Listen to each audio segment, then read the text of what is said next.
Yo, yo, live and alert on the north side of the dirt. This guy right here, D-Real. That fella over there, that's Theo B. And this is Friday Vibin, and we finna be vibing. Hello and welcome. And y'all already. Vibe. Girl, you got that You got vibe. that. Vibe. Friday night vibe. You can tell my guy's excited. He's excited. Everybody is up in here. Got Groovy up in here. Got Kamoyo up in here. What's going on? What's going on? What's going on? What's going on, y'all? And Kamoyo King was he say Prophet and Griot was good. We in here. Right here. We are in here. Oh man. What's been going on, big bro? What's been going on?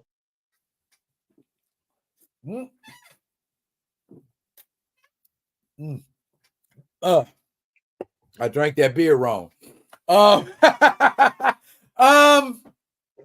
In the world of comics, well, you was covering it on the live, you know why in the hell ain't you got an artist and a writer to do a monthly Black Panther book? Oh, that's what we had. That's what we started the show off with. Let's start the show. Yeah, man. Yeah, man. Let's indeed. Well, let's wait man. for a few more. Let's wait for a few more people to get off in here, because I know once we you're not wrong with the question, though, man. We got money we trying to spend, big dog. We trying to break bread with you, my boy. We trying to break bread with you. And that's what it is. What it is, man. It's what it is. We sitting up here, bro. I ain't even buy no comic books this week. Not that I didn't buy none. Ain't nothing come out this week that I would have bought. You know what? You, sir, are absolutely right. Now, mind you, I ain't tripping. I ain't tripping with CB. We do review comic books. We trying to break bread, dog. Which was good. You don't want our money? Well, that there is everybody. You know what I mean? That there is everybody.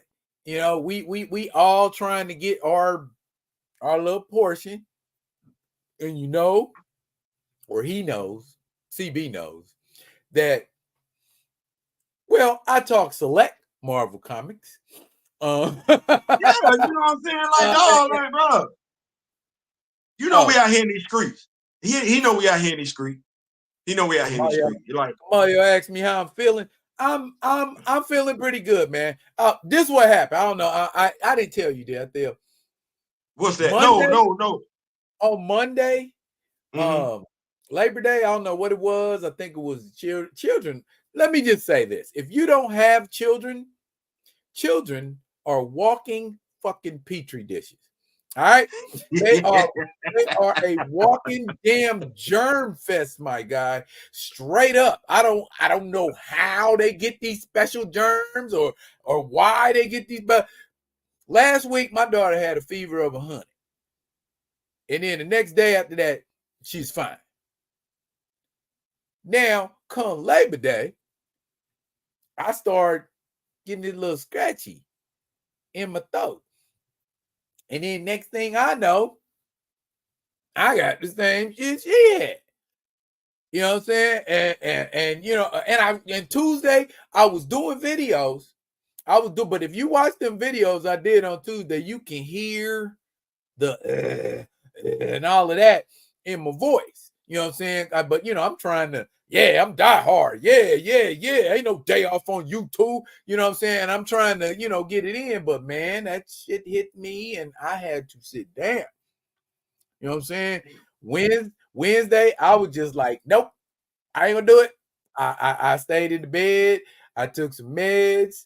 I got up and the meds had me feeling a little bit better. But then you can say what you want to say. This right here what did it. Okay, this what got me. Why? How that church song go? How I got over. Yeah, that's how I got over. You say what you want to say. What did Smokey say? The weed be knowing. Hey, and I feel 100. You look at me. I was dog sick when. Listen, you know what I'm saying? I'm talking you ready? like I'm that kind finna commit blasphemy. Uh-oh. That's between you and God, ain't it? Well, actually, no, this might be between me and some Black Panther fans. I'm finna commit blasphemy.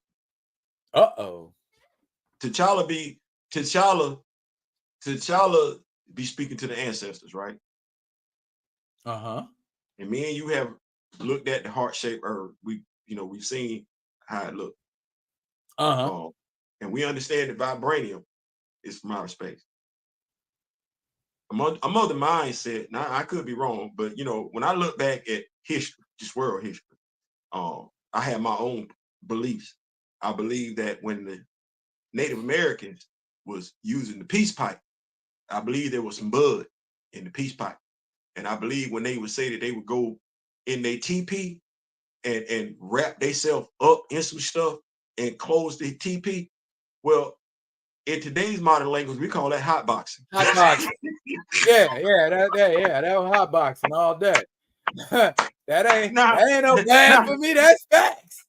Now, you're not gonna know that if you don't smoke weed. You got to know weed terminology to know what was going on back then. If not, you're not gonna know.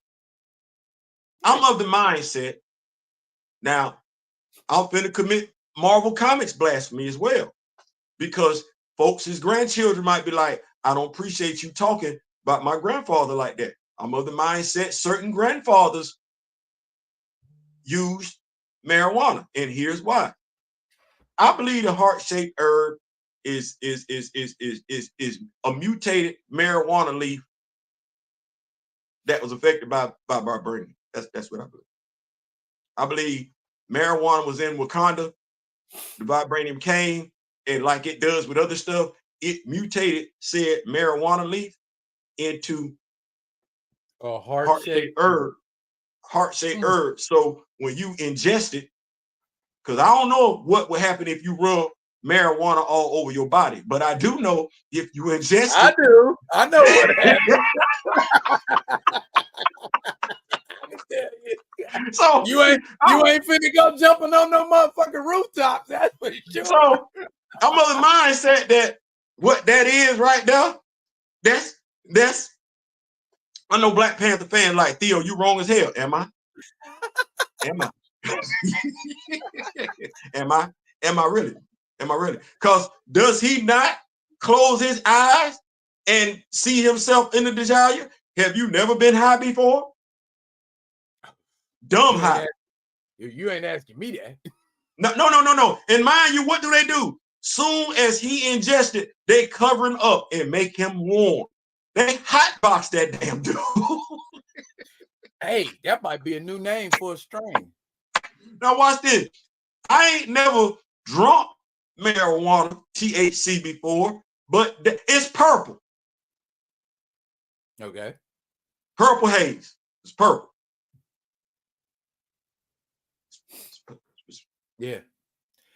Come on. I ain't saying, I'm just saying. He said, you got that purple. He said, nah, I got that vibranium. Damn right there. And vibe and branium are two separate words. I like that. I like that. That's a strain. That's a strain all day. Vibranium. Yeah, I like that. Good look on you. Hey, you got that vibe that's messing with your brain. Hey, ain't nothing wrong with it. I know they're gonna be like, is in the bill. Mr. Martin, what's going on? I know they're gonna be like, did y'all hear what they said? They said them fools said on the show that the heart-shaped herb is weed. They crazy. Wow, why y'all gonna go over there and listen to them? They just some old potheads like Cheech and Chong. They are black. Ain't both of them still living? Yes, they are. I mean, I ain't trying to be funny, but that I ain't finna take that as a knock. If y'all finna call being Darren and do Cheech and Chong, I'm gonna take that all damn day long. That's a compliment for me. I say, hey, Chong's my guy. You know what I mean? Listen, my dog selling edibles over there on Twitter. and said F Idaho. Because Idaho don't want to get on board. Oh, well. Leave them in the dirt. How long ago? Like they've been smoking weed ever. Like not forever, ever. We met them as kids. We was kids. That I want people to understand. If we got to be specific, the 60s. When been all smoking weed when all the other hippies was. And they you know what? They look like they be enjoying life too. I know Tommy Chong do. He do. He do. I still don't know how he got his daughter though. I mean, I know how he got his daughter, but Ray Dawn Chong, we don't see her no more. We don't. I think that's by choice. I think that's by choice. I mean, as long as the queen is, is doing great. Let's be honest. Mm-hmm. Let's be honest. Before I say this, I'm gonna look in the camera and say, Mr. Tommy Chong, this is no disrespect. I ain't got nothing to do with this. Your daughter is not the most talented actress in the world.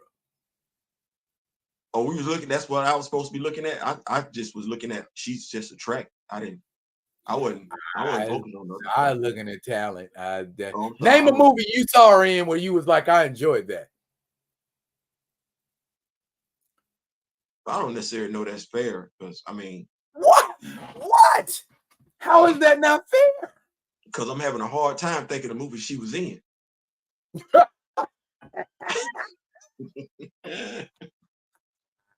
I rest my case. I got a hard time. I rest my case. That's what I'm talking about. I like her though. I know 2 movies I remember her in specifically.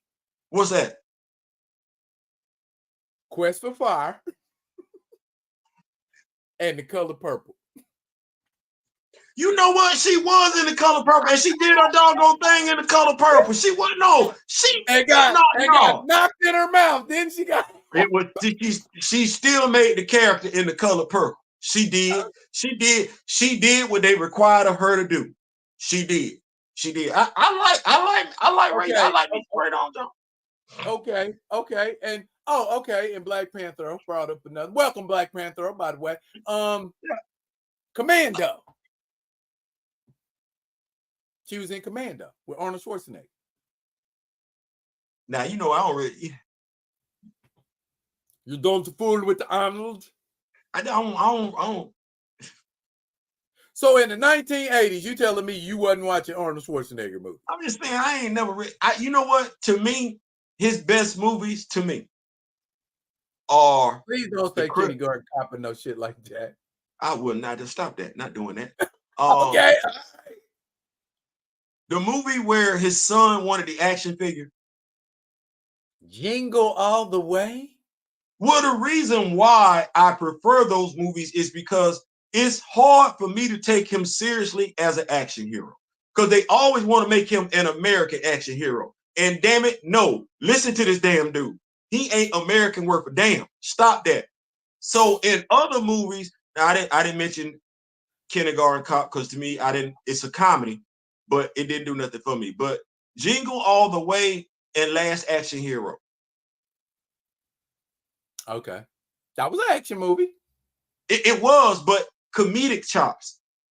It's like, here we go. They wanted me and you to take him seriously as Victor Freeze. Did you take him seriously? Okay. Time out. Did you take him seriously as Victor Freeze? Time out. First, I didn't take that movie seriously. So damn Arnold Schwarzenegger, everything about that movie was trash. So to my point, you couldn't even make an exception for him. They cast George Clooney. You said, what the hell? The only dude you probably looked at was Chris Donald. And depending on how you felt about him from the previous movie, you might have been like, he shouldn't come back. But other than that, I looked at everybody in that movie. Everybody. See, that movie was a gross miscast. Everybody.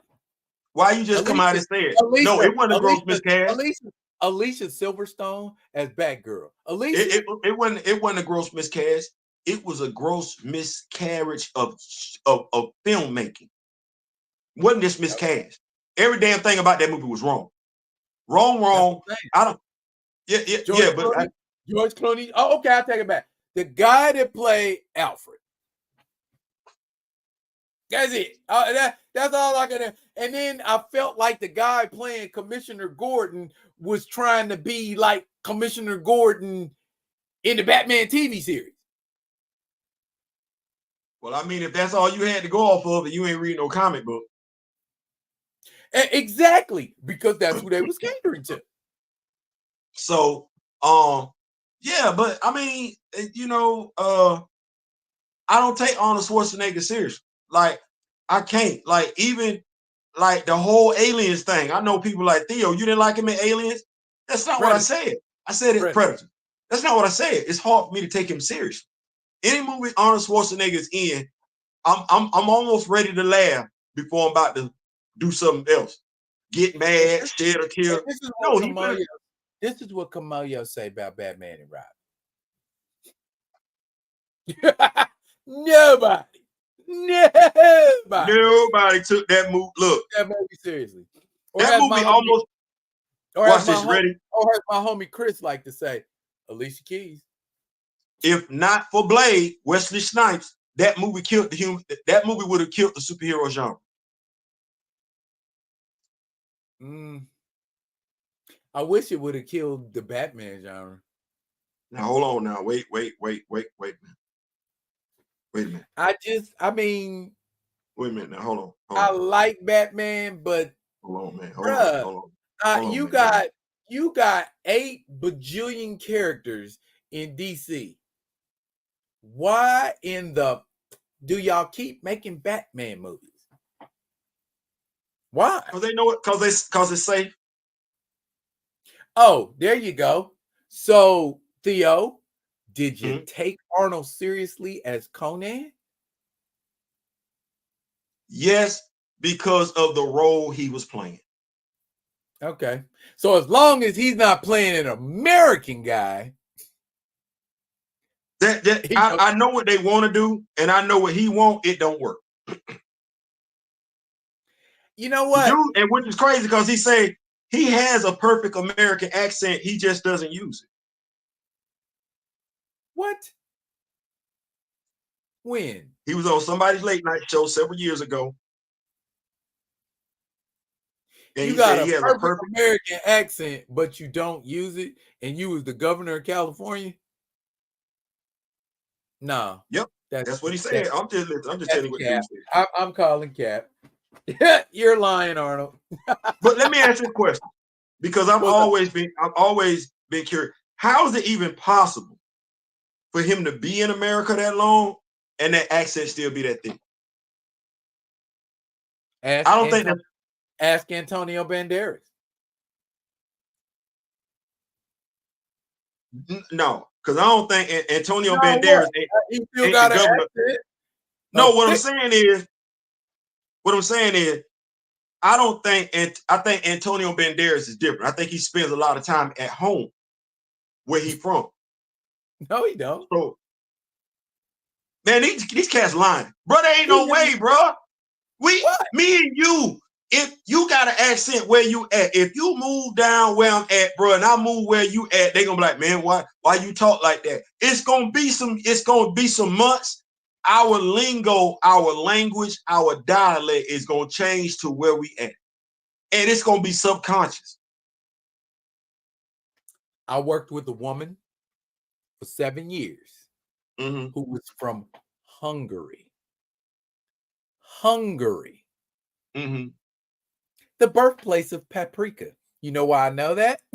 Because this woman from Hungary would not stop telling me the joy and wonder that is paprika. Anyway, let me ask you a question. Okay. Because I think I know where you headed. I think you're gonna say her accent never changed. She has adult children. adult children. I have spoken to her adult children. You know what her adult children say? What's that? I can't hear my mother's accent. But the woman, when she speaks, sounds like a damn, I don't want to use a derogatory word, but. So let me ask this question. Hungarian. She sounds Hungarian. So if she got 21-year-old children, that means she's been in the United States at least 21 years. And she was married to a guy that was in the military. So here's my question. She still had not just the accent, a thick ass accent. Here's what I would ask then. I would ask this question. Mind you, I'm not somebody that's no expert, no speech expert. I would want to know if she spent time around Americans. And when I say Americans, people that were here, or was it where she spent time by herself, most time by herself, watching and interacting, still being of the Hungarian culture? She was married to a man in the American military. Mm-hmm. Her children are military brats. So that means they lived on military bases with American people. Don't mean she interacted though. That's what I'm asking. And like I said, I'm just asking. Is that on a military base? No, that's okay. The best way I can say it is like, okay, the Hungarians don't have to be on the military base, but okay, in here where I'm at, my home, okay, there are people that stay around me, but by and large, I stay to myself. Gotcha. And I stay and I only listen or watch, take in what I like. So understanding that she was on the base and everything like that, and I don't know, you know, that's why I'm asking. Was she interacting with people, or was she by and large a homebody where she still stayed within her culture and she never stepped outside of that culture? No. Okay. No. So, and I will also add to that, accents and dialects are different. I was that okay. A dialect is regional. You know what I'm saying? But right. Accent, that's your ethnicity. Like I said, you know better than I do. I can't do nothing but ask the question. And watch this. I hate the one that's gonna keep pressing. Once you, I'm not that person. Once you answer the question, I'm going about my business. Okay. Oh, you know what? And that makes a lot of sense. Hey, Theo and I were talking the other day. We do that a lot. Yeah. And Theo brought up a very interesting topic that we're going to discuss tonight. And the topic is, why do we keep losing shit? Now, I know you're wondering, what does it mean? I thought you were going somewhere. Go ahead, big dog. Go ahead. I'm ready. Go ahead. What does he mean when he says, why do we keep losing shit? Well, the examples he gave were FUBU, BET, Fat Farm, apple bottom jeans. Why are those pastry cake sneakers? Don't forget the pastry cake sneakers. The pastry cake sneakers. The pastry cake sneakers. Why are those things no longer around? Or why are they not being mass manufactured and produced anymore? Milestone Comics. Carl Kanai. I could go on for days. But why? Why do we sell everything we build up? Why do we, just put all of this hard work and blood and sweat and tears into building something up only to get rid of it soon as somebody offers us an astronomical sell it only to never hear from it again? FUBU, the people from FUBU, they sold FUBU, never heard from it again. Fat Farm, same thing. Apple Bottom, same thing. Pastry cake, same thing. Do we need to really talk about what happened to BET after Bob Johnson sold it? Milestone Comics sold it to DC. And they hold it out. Every time we build something up, when I say we build something up, it be popping, it be the latest, greatest. All of us, if not damn, most of us, if damn near not all of us, rocking with whatever the hell it is. They come around, they offer one of us, and it's me and D-Real said it last night. Listen, we get where we want to be at, and they offer us an insane amount of money that we can't say no to. We gonna say no because we know what that is. They offer an insane amount of money that you can't say no to, and you don't say no. They offer you that money not because they see the value in your project to keep putting it out there. No, because they see the value in that project that is competing with what they got out there and it's going against the message they want to put out there, and they buy it and take it away. I sat up there, I said, boy, look, we can't keep a damn thing. Every time we got something. Hey. We were selling the Buffalino shoes. I know, I was working in the shoe store. Brother was coming out with the little suede shoes and everything like that, little Buffalo casual slip-on shoes. Sold it. And it was coming out in vibrant colors, red, blue, khaki. Oh, nope, sold it. We are often our own worst enemy. We can't see ahead of the dollar signs. And when someone knows all I have to do to get that off the market, all I have to do to get that outsourced is offer the owners or the creators a hefty sum of money, a hefty sum of money, which is hefty to them, not necessarily hefty to the entity coming to buy it out. You don't even have nothing left after that. Like when you be there, put out your best product and your best product making money, and you sell it to them, you say, well, your thinking is, well, I can always come up with something else. No, you can't. That was it. Why would BET, Black Entertainment Television, not be Black owned? Is that weird to anybody other than me? It's B freaking ET. And we don't own it. We don't control it. We don't have no kind of power over it. We just watch it. We just consume it because that's what the powers that be believe we, and when I say we, I mean us, are fit for. We are only fit for consumption, and we believe we are only fit for consumption, and so we just consume.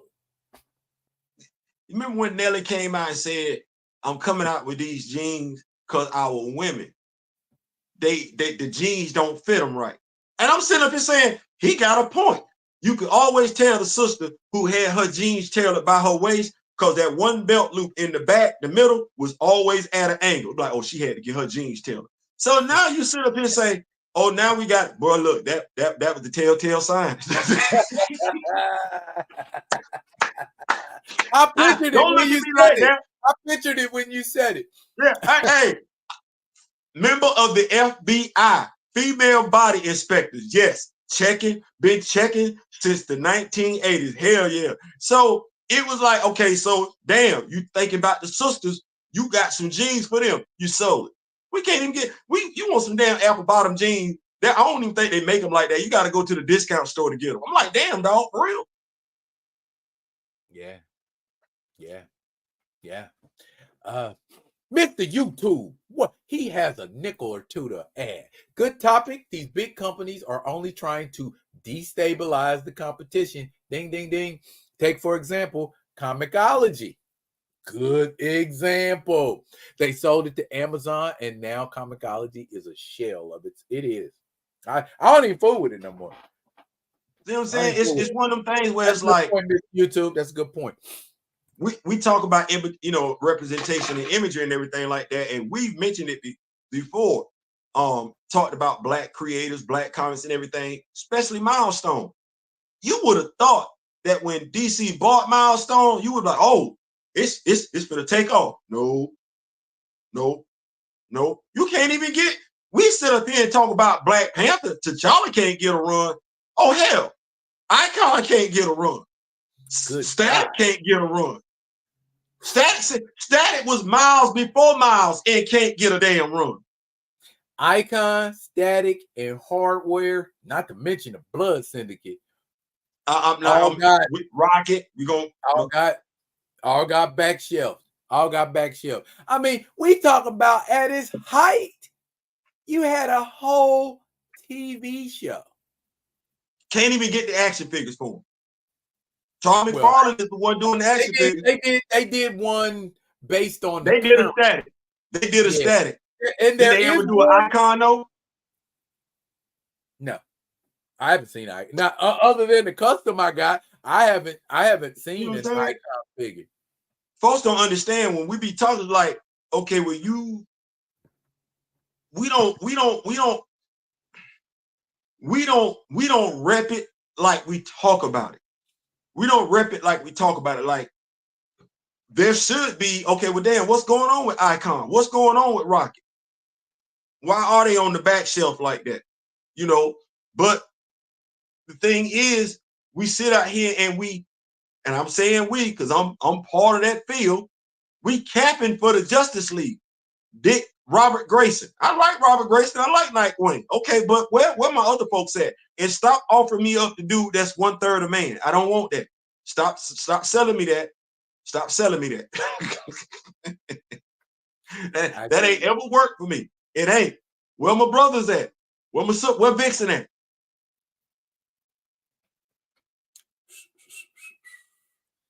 All they gonna give me, and I appreciate it, because I'm a Marine.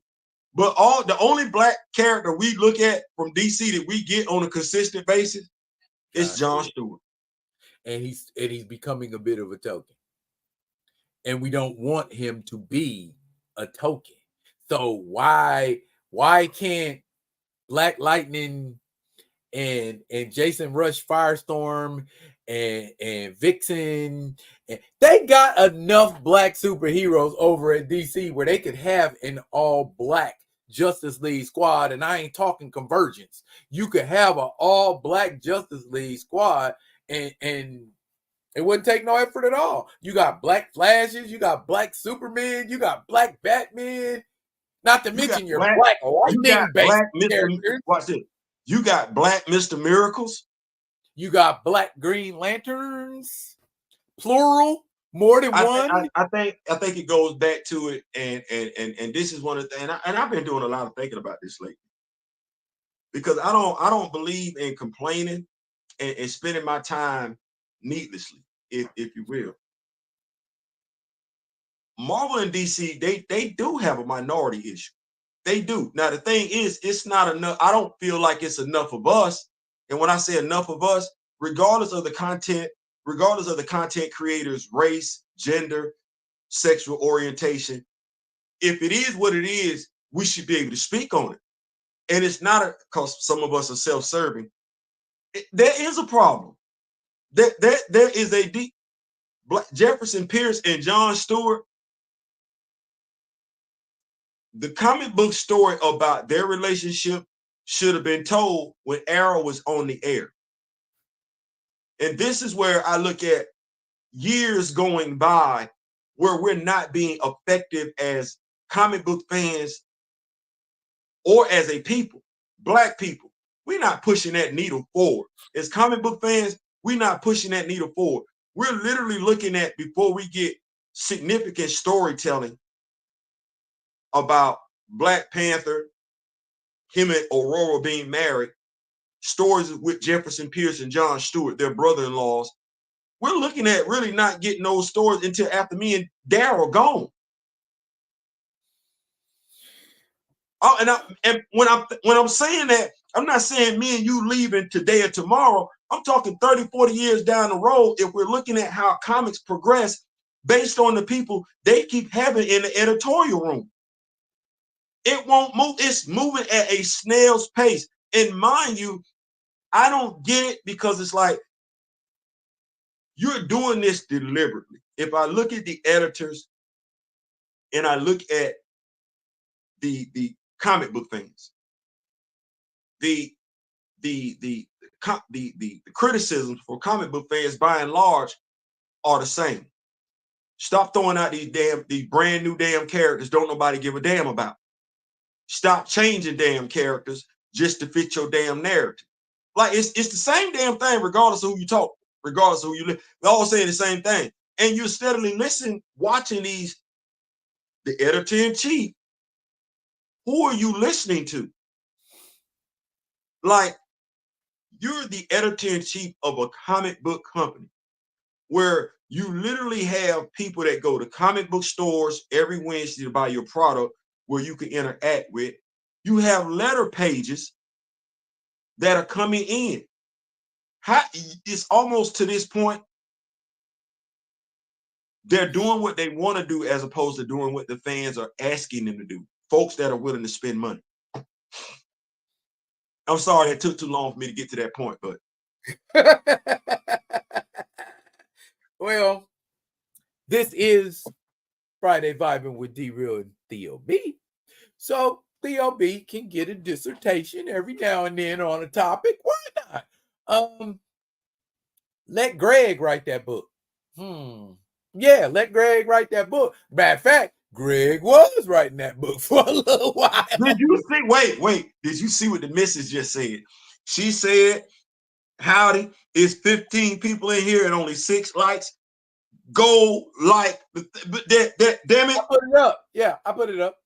And my wife, shout out to the Rock With Me Nation. I want to thank y'all so much for what y'all did tonight. We're moving on that t-shirt press. T-shirt press is going to be in this house within the next 2 weeks. We're going to get that so that we can get this merch out to the Rock With Me Nation.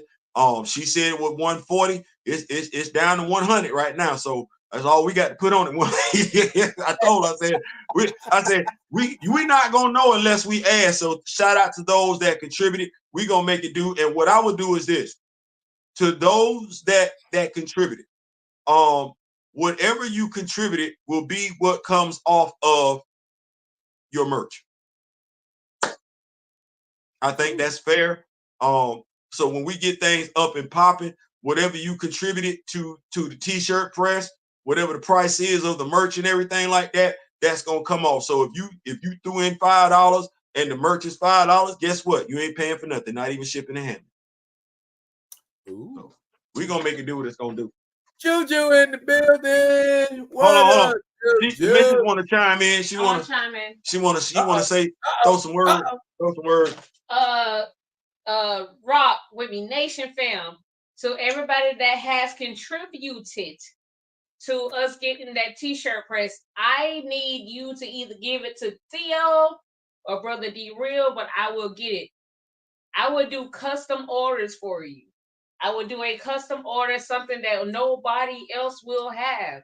Nobody else will have it but you, because I'm going to make it. But you got to send it to either one of them. You can send it to me if you want to, but I will custom make you something personally for you, your fam, whoever, because you have contributed to us and yourself, actually.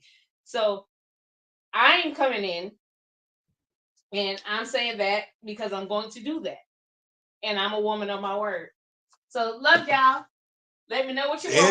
There it is. Really appreciate it. There it is. We're going to make it do what it's going to do. Okay, I'm with it. Listen, I'm with it. Okay. You see what you see? That's what I'm working with. All right. Hey, you see, watch this. Yeah, because folks want that. Paul Martin say every New York City-based blurred I know is or was a comics fan, yet there have never been LCSs in Harlem.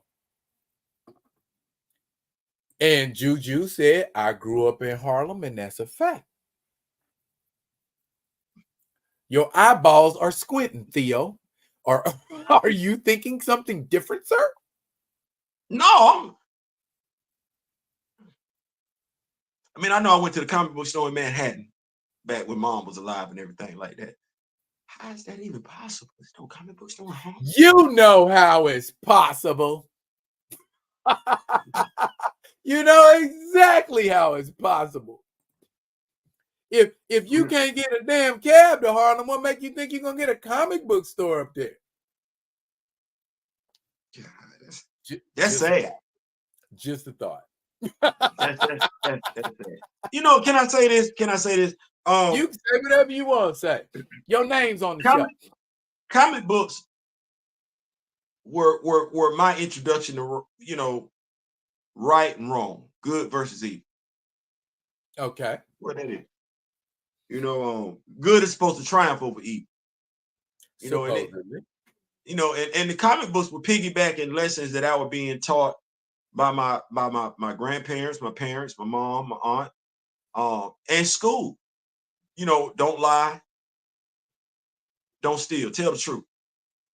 Things Be of a that nature. human being, in other words. Yeah, be a good human being. If you work hard, you know, good things come to you.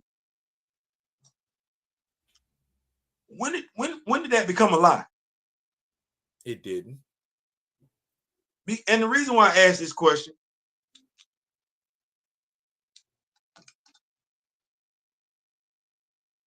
if Barack Obama had done the things, been accused of, let me say that, because he just accused.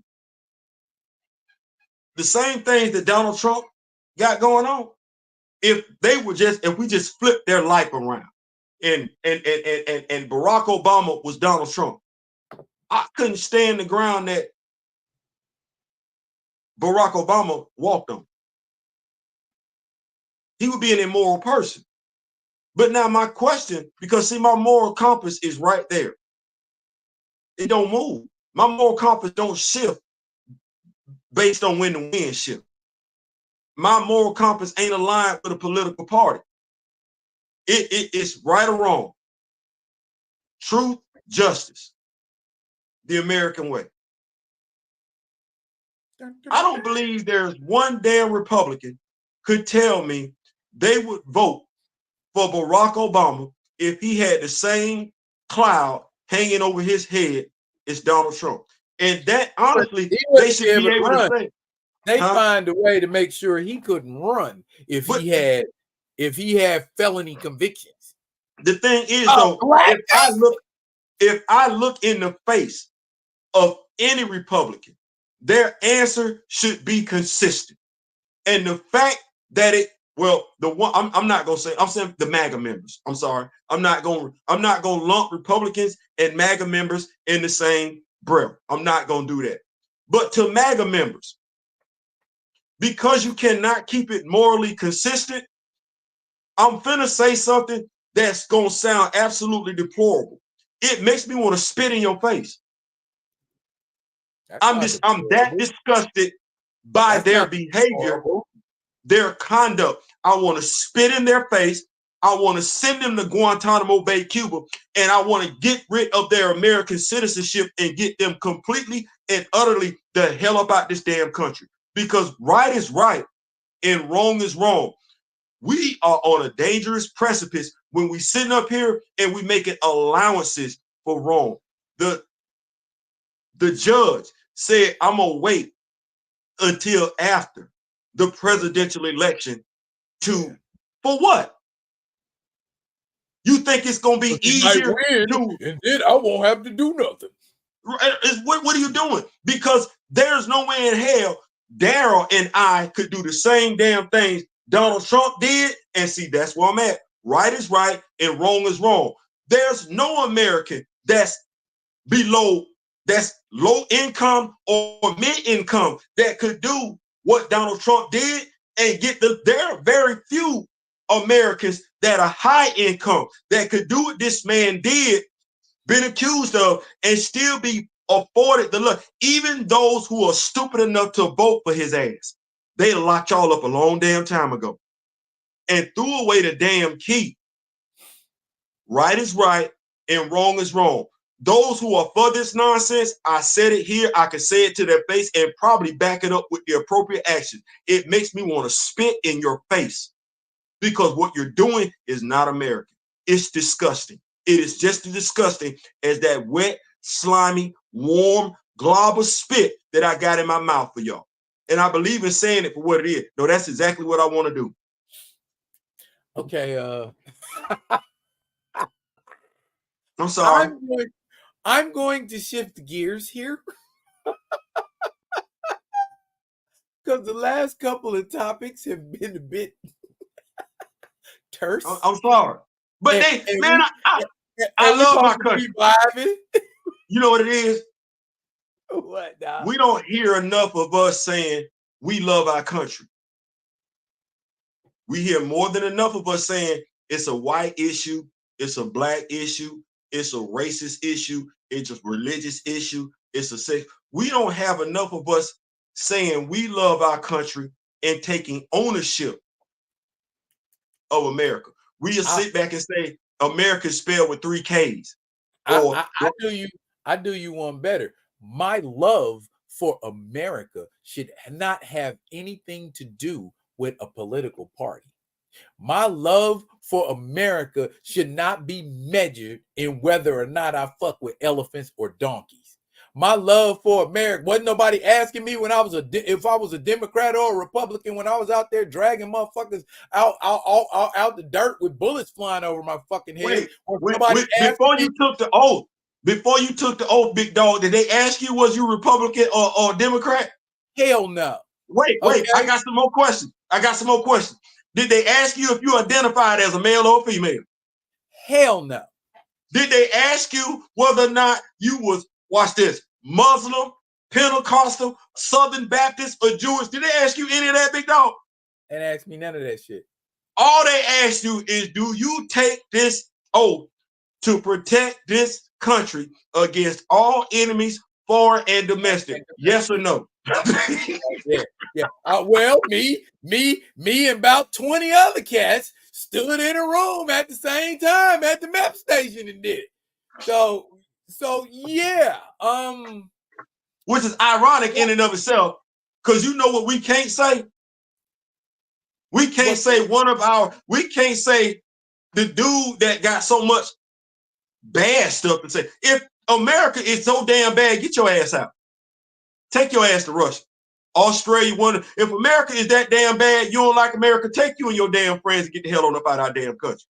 For somebody who ain't ever served a day in his damn life, got so much to say about veterans, man, you get the hell on up out of here. Go kick it with Vladimir. You can either go take your ass to China or you can take your ass to Russia. But you can get the hell on up out of here. Matter of fact, that game. I don't want your ass locked up. I just want you gone and can't come back. You and your crew. Gone and can't come back. Do they still banish people? Huh? Do they still banish people? What's the dude's name? We got him up out of here and wouldn't let him come back. He's a rapper. Mos Def. No, Mos Def done came back. Came back, but there was a time he couldn't. Because he was scared to. Okay, well, same damn thing. No, he was actually excommunicated. He couldn't come back. Actually, they had revoked his visa. So send their ass on. They don't like America. America ain't good enough for them. Okay, gone. Bye. I'ma holler at you. Okay. Drop their ass off wherever the hell they want to be dropped off at. Get them on up out of here.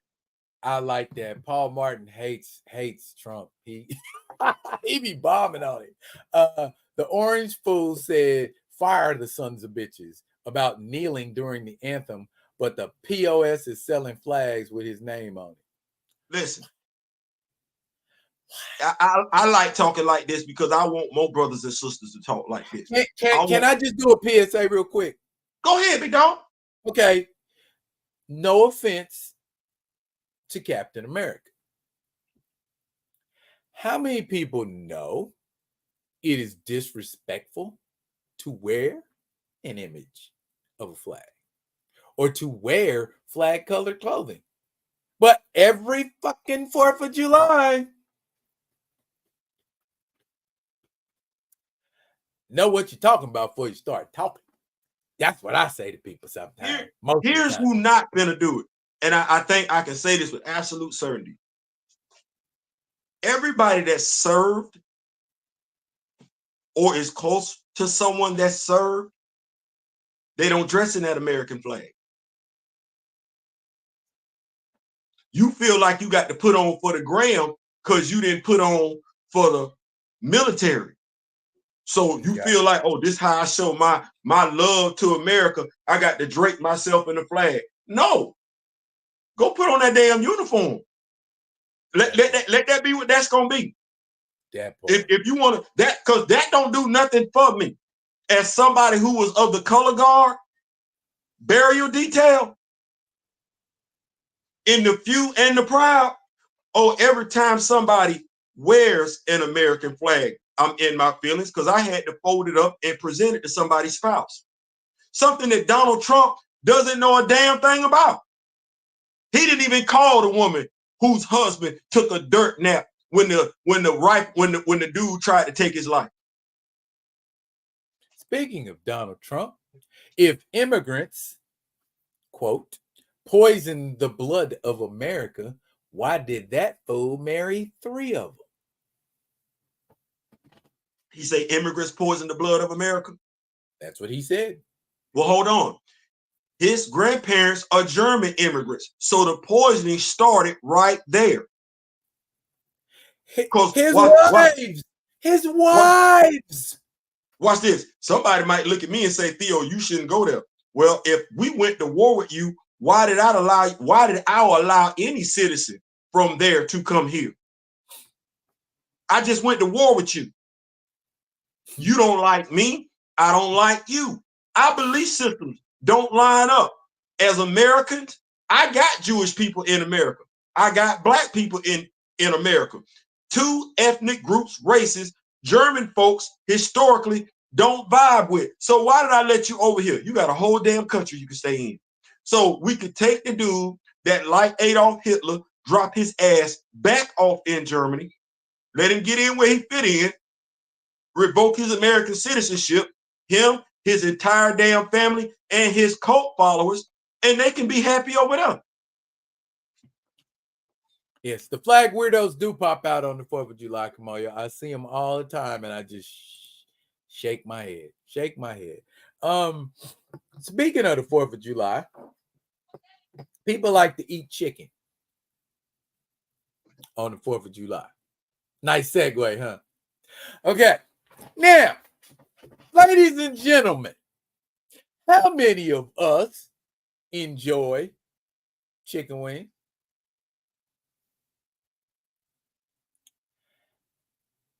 Follow-up question. What does a chicken wing look like? Think about it. Look triangle or something. Take a little bit of time and think about it. Look triangle something like that there, Yana. Look triangle looking something. A chicken wing, one chicken wing, consists of how many parts? 3 falls, I know, big dog. 3. Okay. 3, big dog. 3. The magic number 3, big dog. 3. You got 3 parts. That little funny edge part that don't nobody like. Well, I mean, you suck on it. Well, pause.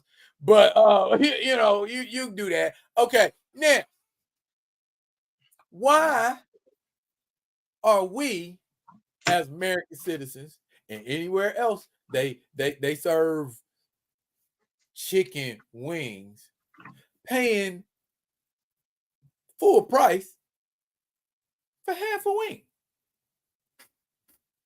Has anybody ever went to the wing store and been like, that's not a wing, I want wings? And don't call it wingette. Like, don't do that whole thing before. Oh, that's a wingette. No, that's a wing. That's a piece of a wing. Stop that whole wingette stuff. No. And that drumette shit. What's a drumette? And where is it located on the chicken? What is a flat? And where is a flat located on a chicken? I'll wait. People, when you at the house and you got a whole fryer that's already cut up that you bought from the grocery store, how many pieces of chicken in there? Now, I could be wrong. A mother mindset is 2 breasts in them, 2 thighs, 2 drumsticks, and 2 wings. 2 of them. But the way we getting down, that be 4 wings, right? Something wrong. The math ain't I math. didn't know chickens have 4 wings. Help me, help y'all. Hey, this ain't John Madden football on Thursday where the turkey got 4, 5, 6 damn legs. That ain't what we doing. This is damn chicken wing.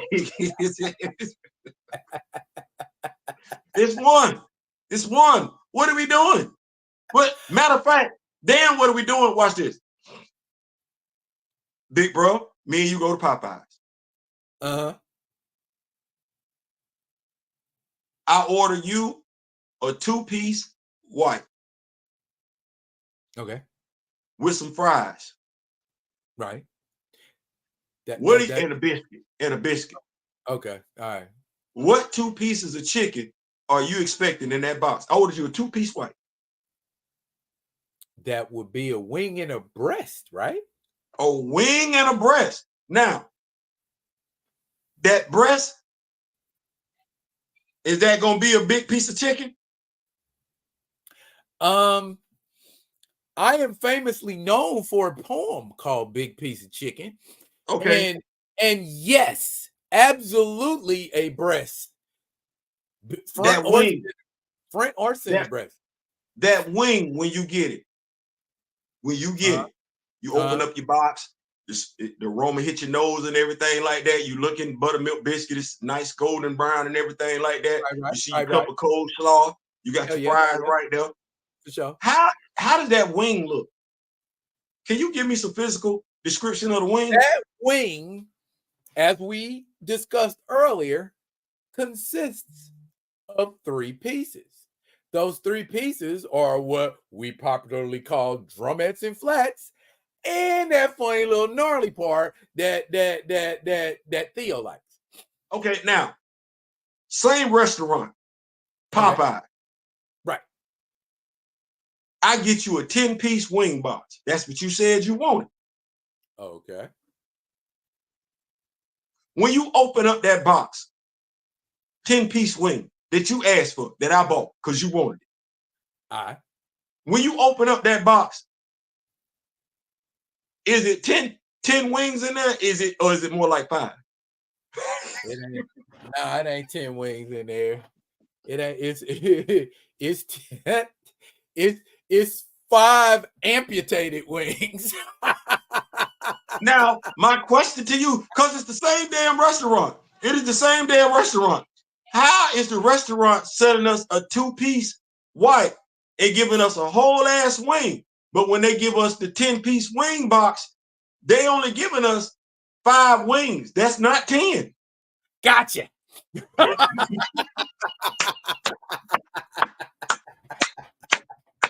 Man, it's been on my mind for a while. I'm sorry, it's been on my mind for a while. Like, this don't make no sense. This don't make no sense. This don't make no sense. Whoa, wait. Leisha say we ain't even getting the 5 because they ain't even giving us the tips. So we ain't even got the 5 pieces of wing, the 5 wings like we got. So we got. No, that's right. When they give you the whole wing. We still missing the wing. They don't give you wings like 2.5. We still missing some pieces. So am I right? No, you're right. Okay. And watch this. Contrary to what my brother is saying, he right. I gotta say pause. I do like sucking on them, but it's some meat on them too. There's some meat on them. There's some meat on the bones. We leave them for you. And just like my boy loves backs. Yes, I ain't saying he loves backs. He from Texas. He love backs. He love backs. He mad if you cook chicken, you cook a fryer and you don't cook the back. Oh, like I just cooked that whole chicken. Oh, he want the fat. He want the back. Oh, he like. You know what? I know folks like that. Me. I know folks like that. I ain't been that like that. More. I'll say the back for you, Leisha. Yeah, I ain't been that like that. But yeah, they Popeyes and KFC, all them places be doing us like that. Low key, that's why I just like frying my chicken at the house.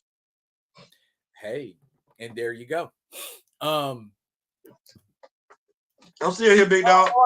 Paul Martin said, I used to eat the crunchy wing tips on fried chicken. Listen. You used to. You used to. Why'd you stop, Paul?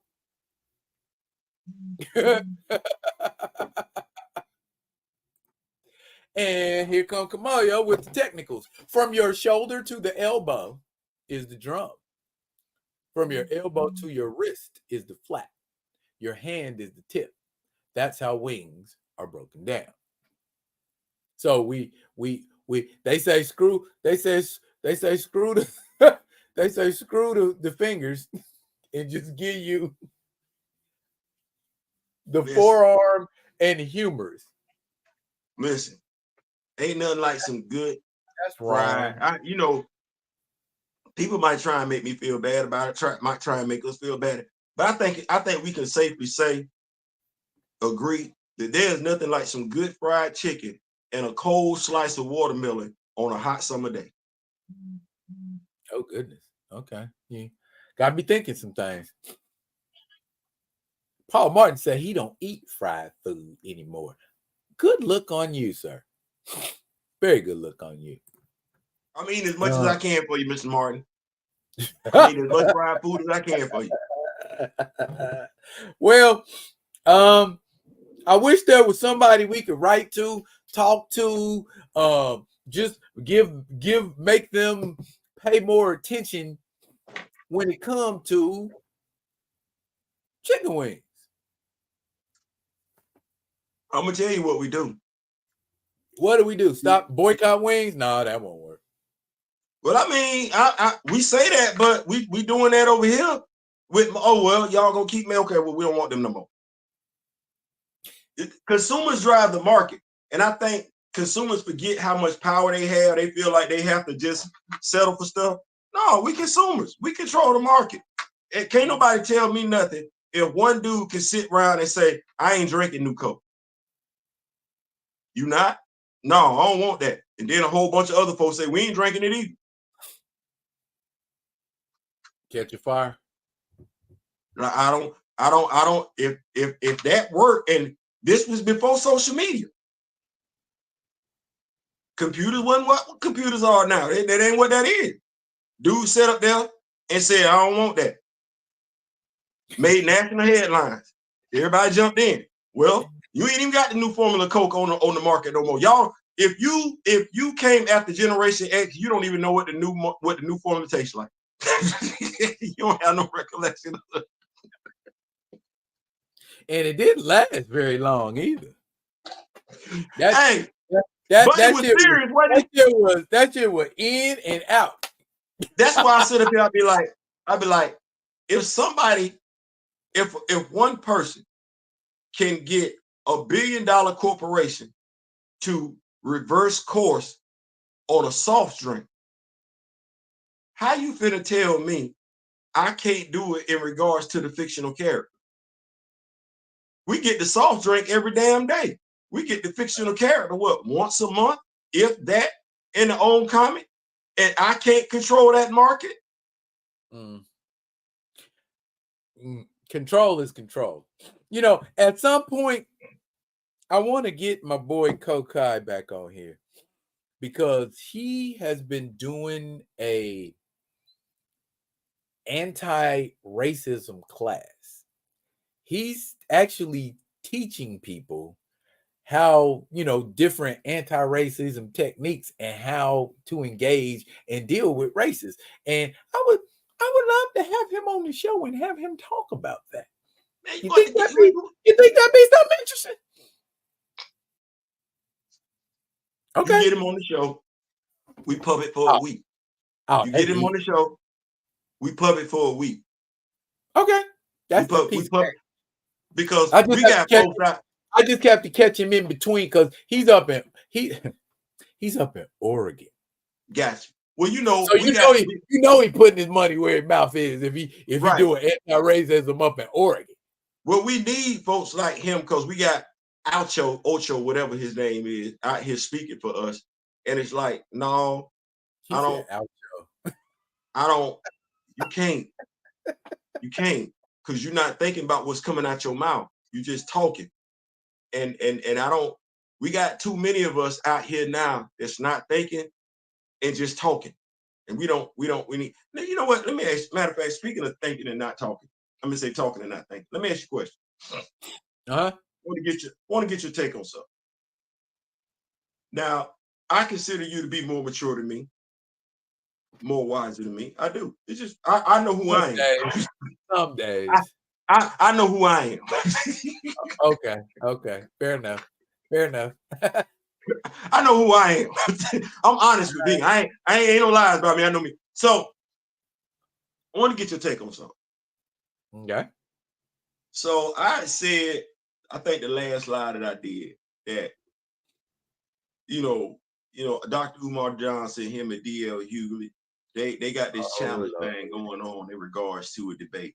And I'm like, okay, wouldn't it be more beneficial as opposed to our Black leaders doing this all the damn time? Wouldn't it be more beneficial if they pro-Black? They say they all pro-Black. I'm looking at all of them like, if I can't say nothing else, y'all all present yourself like y'all pro-Black. Y'all love Black people. It's a distraction, and they don't realize they're distractions, and they don't realize they're being distractions. Wouldn't it be beneficial? Because you and I are cool. I call you my big brother and everything like that. And you and I don't agree on everything, but what we do is we put the other person first.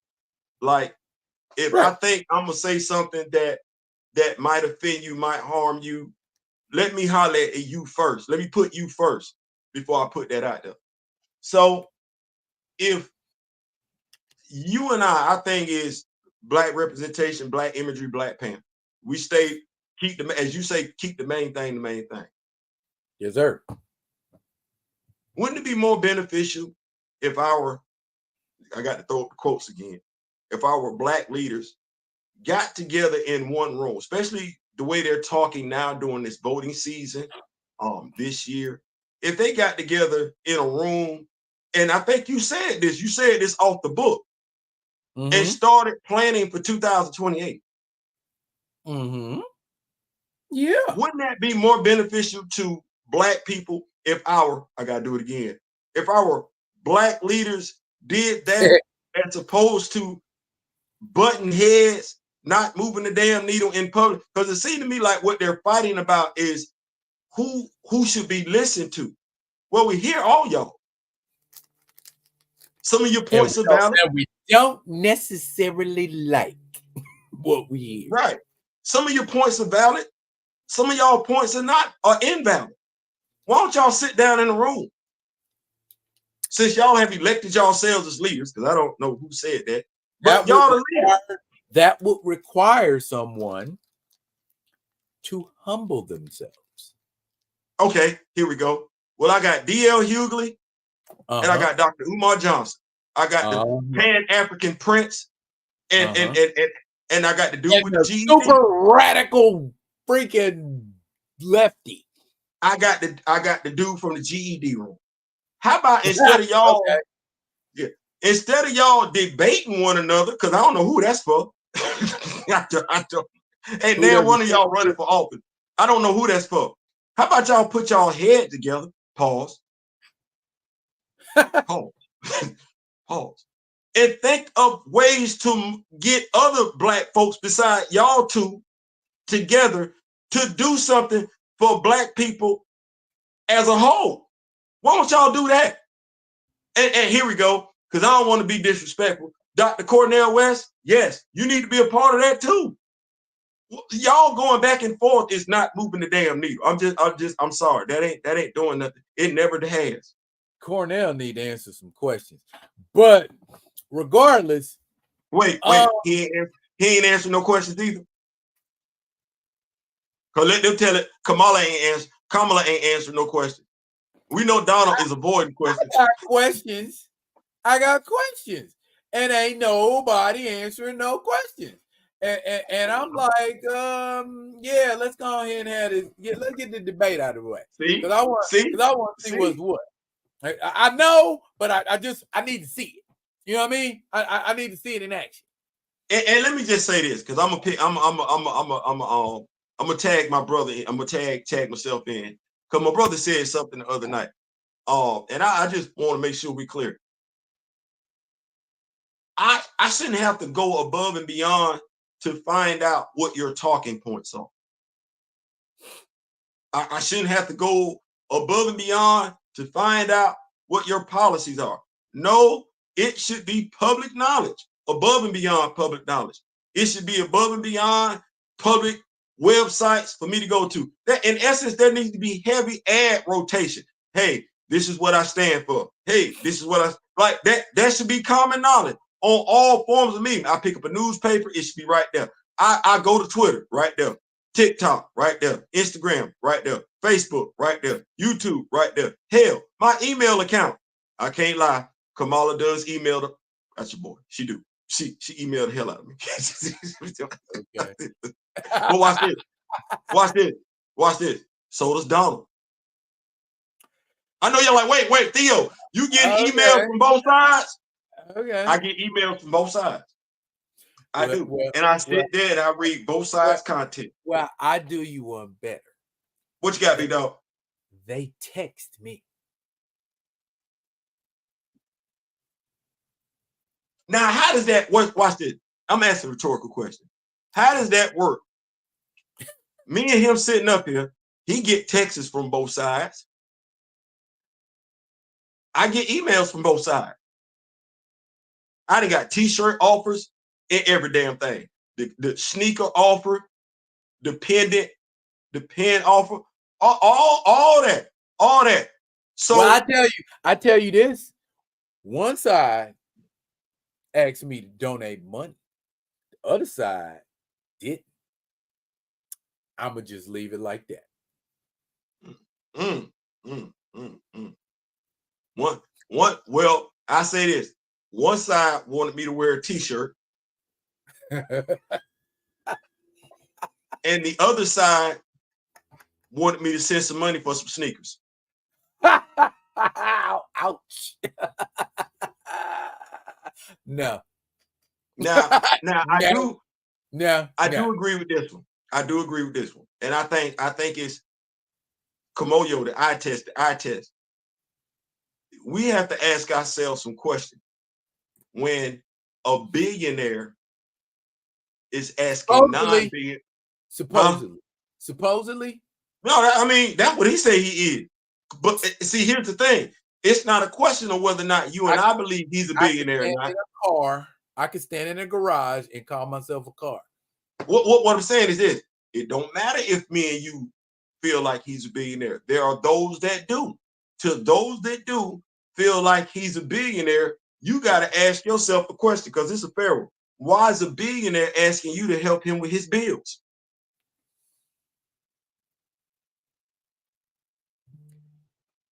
Because yeah, that because I sit up here and act like this. If you common sense or cognitive dissonance, if you ain't got no bank account, and what I mean when I say ain't nothing in it, you don't feel some type of way, that somebody who got something in their bank account is asking you for financial assistance. You don't think it. Somebody who is literally finna throw a January 6th party at their Florida home, you don't find it the least bit weird that they're asking you for financial assistance. That's the part I can't understand. How you want to help the billionaire with finances, but I'm guaranteeing you it's one of your friends that need a couple of $100 right now, and you finna say I ain't got nothing for you.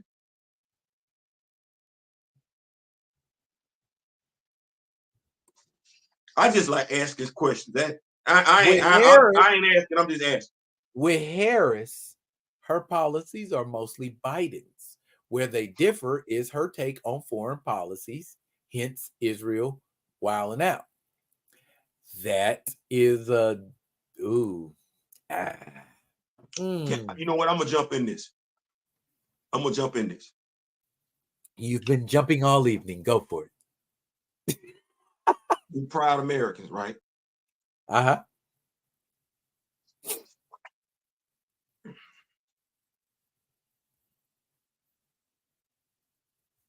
As a proud American, I have a hard time reconciling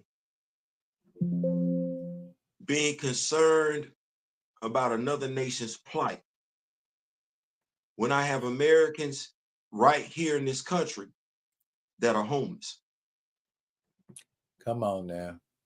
I got Americans in this country right now that through no fault of their own are unemployed. Now, some of these Americans are parents. While JD Vance talks about catless women, well, you got some women that are homeless with children. Could work Did you 3 call jobs. yeah. Catless women? You know, catless children and women, something like that. Cat women with cat, something like that. Childless cat, something stupid and ignorant. There are women in this country right now that are working 2 jobs and still ain't got 2 pennies to rub together. While when folks want me to start talking, yeah, men too, but I'm just saying, when folks start looking for me to care about what's going on outside of America, well, for me to do that, what they say, charity start at home. Charity start at home. Now, is my viewpoint conservative or is it liberal? Is it because if it was me, I look at leaders. Who are you as the leader of any of those countries to throw your country into a war that none of your citizens asked for? That's irresponsible. You ain't out there dying. It ain't your family. It ain't your loved ones. And this is when I look at politicians. You put American citizens in harm's way. It ain't your family. It ain't your loved ones. As American citizens, we got to get back to America. Now, does that make me liberal or does that make me conservative? America, let's be clear, whether they came here of their own free will or not, is a land built off of immigrants and slaves. So I don't know how anybody thinking they better than somebody else around here. Somebody that does think like that, they need to go back to where their ancestry takes them from. Immigrants, slaves, and genocide. Thank you. And this is not the vibe I want. Let's shift gears again, shall we? But you know what? We can be serious and still vibe because we're not yelling. Right. And I'm vibing over here like this. Question. What you got, big dog? Who is the most gangster rapper of all time? I'm gonna wait. I already gave you my answer. I'm gonna wait. Yeah, go ahead. Put it in the comment section. I need this. Ladies and gentlemen, the answer may surprise you. I need this. I need to see it in the comment section. I know me and you had this already. So you didn't tell me I was wrong though. So, ladies and gentlemen, you didn't tell me I was wrong. What? You didn't tell me I was wrong when I gave you my answer. I did not. No. Oh, okay, so you agree with that? We talked about it. Remember? We talked about it. Who's the most Chet? Talk to me. Who's the most gangster rapper of them all? Or should I be more specific and say, who's the realest gangster rapper of them all? The answer is going to surprise you. The answer going to surprise the shnikes but out of you. I just need everybody to know where me and D-Real got our information from. We ain't get it from outside. No, we got it from inside. No. It's the ones that we think were the hardest. They say no, it's him. and other rappers agree. So it must be the fucking truth. Okay. It's him. So I so far I see one name in the chat. Y'all must not be feeling. Y'all must be Googling, or y'all ain't feeling too comfortable. One. Is that all we getting? Is Kamoyo's choice? Or Kamoyo's choice? No. They no. What it is, they nervous. They nervous. That's what that is. They nervous.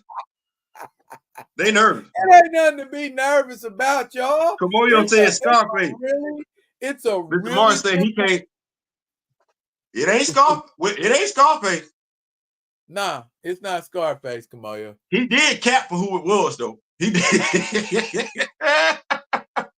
Scarface will tell you who it is, though. Scarface did say who it was. Yeah. Before we tell them who it was, let me just say this. I never would have thought that's who that was. I never would have thought that's who that was. I just never, because this person has been ridiculed. Now, mind you, this person's career, their rap career, did shift. Because when they first came to us, they came to us doing one thing, and then they shifted and was doing something completely different. And I did at the very least, I did like, damn, what you doing over there?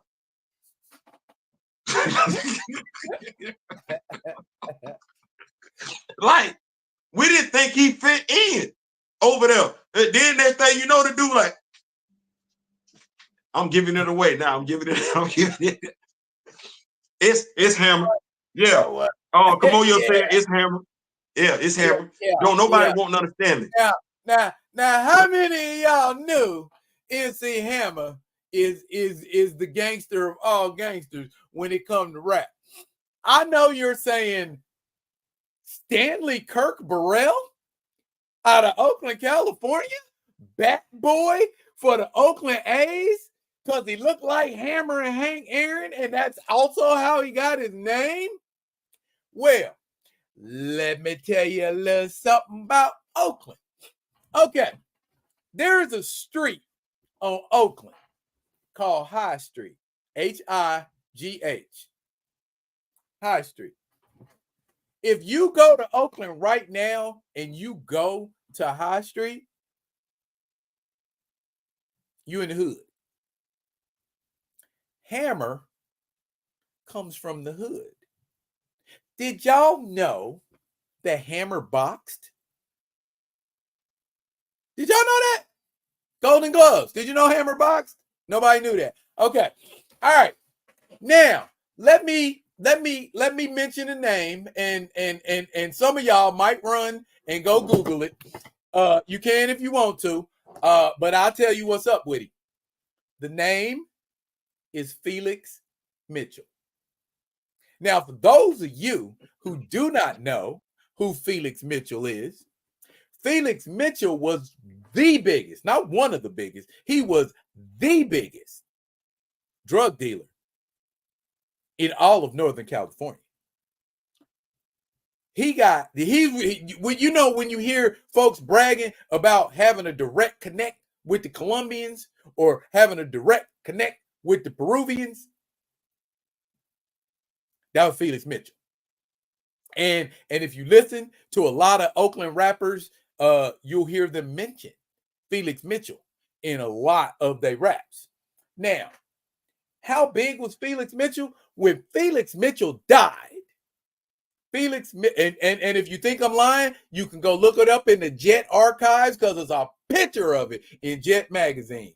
Felix Mitchell, when he died, he was drawn by a horse and carriage in a glass fucking casket down East 14th Street. Okay? These are the people that Hammer was affiliated with.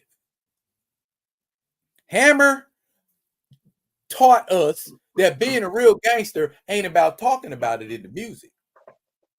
But when somebody like Redman mentions you in a song and you think they talking about your mama, and you go see Redman and be like, I don't like what you said, and I don't ever want to hear you say that again. Redman, this is Redman now. And Redman said, K-Solo brother. And Redman said, yes, sir. Okay. Third base. Remember third base? Yeah, we remember third base. Hammer. Yeah, I know y'all remember third base. You remember that, right? They said Hammer put a hit out on third base. Okay? 50K.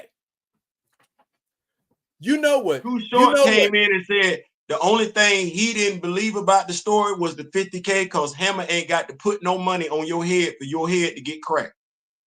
Hammer can just tell Muggs, go F him up, and they'll do it for free. From bodyguards to drug dealers to thug rappers to rappers that messed around and said something about Stanley. They all say the same thing. He is not the one to be played with. Stanley went and seen him. Or Stanley waited until they came to Oakland or came to California and pulled up on him. Him and his brother Lewis. Lewis is no joke either. So you don't you run up on Stanley. Cause you run up on Stanley, gonna have somebody calling you like, hey. Cause that's a story in and of itself. I got to pay what? All right. Bruh. Hey man, you know that thing we talked to y'all about the other day? Yeah, I bad. I read MC Search of third base still goes to therapy sessions behind what went on when third base was in LA back in the day. That's almost 35 years ago. There's a lesson to be learned here, ladies and gentlemen. It's like, well, Theo, what is that? Well, before you get into a battle rap, you're supposed to research the person you're rapping. You finna diss. You're supposed to research them. Well, third base clearly did no research before they insulted him. And I'm telling you, I done met the man in person, face to face. That's the last person you're gonna look at and go, he a gangster, or he no gangsters, or he could get you effed up if he wanted to. But it's supposed to be like that though. But in reality, that's how true gangsters move. If a gangster coming to get you, he ain't gonna announce it on an album. If a gangster got some bodies on him, he's not telling on himself on an album. This is what the whole facade of gangster rap was For example, about. Can I give a primary example? Can I give a good example? Ice Cube? It's 2024. Okay. All right. The Miami Heat. Pat Riley. Okay. Dwayne Wade. Shaquille O'Neal. Okay. To this day, nobody knows why Stan Van Gundy stopped coaching that team.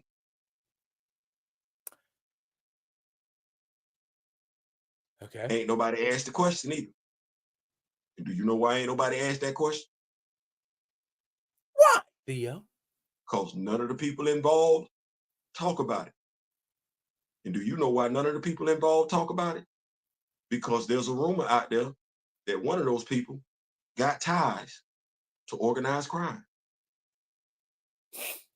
And we're going to leave that right there.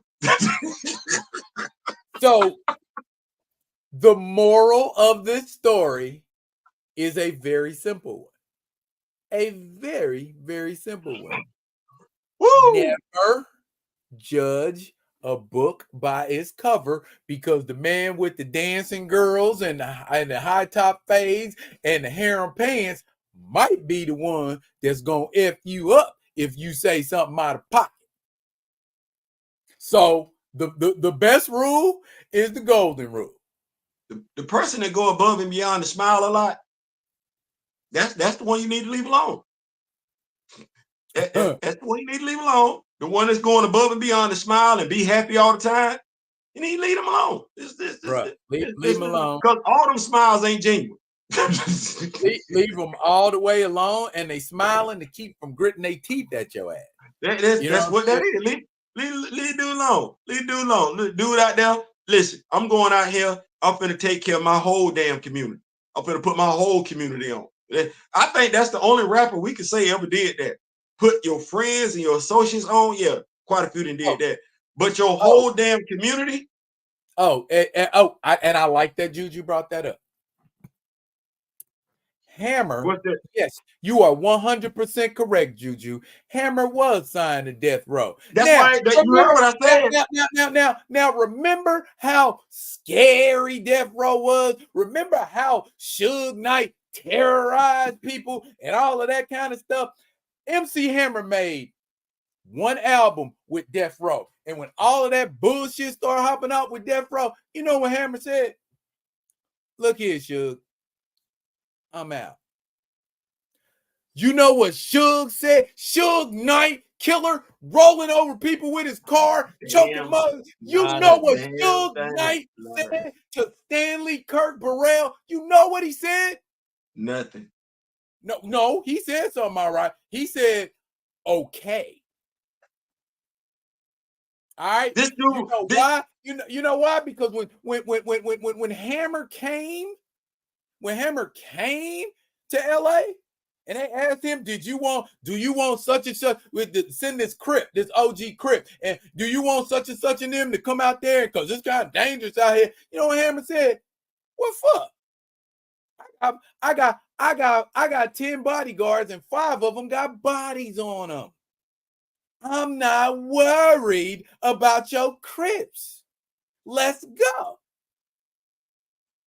Ain't nobody tell Hammer where he could go and where he couldn't go, what he could do and what he couldn't do. Hammer told you what he was going to do. But you know what I like about it, though?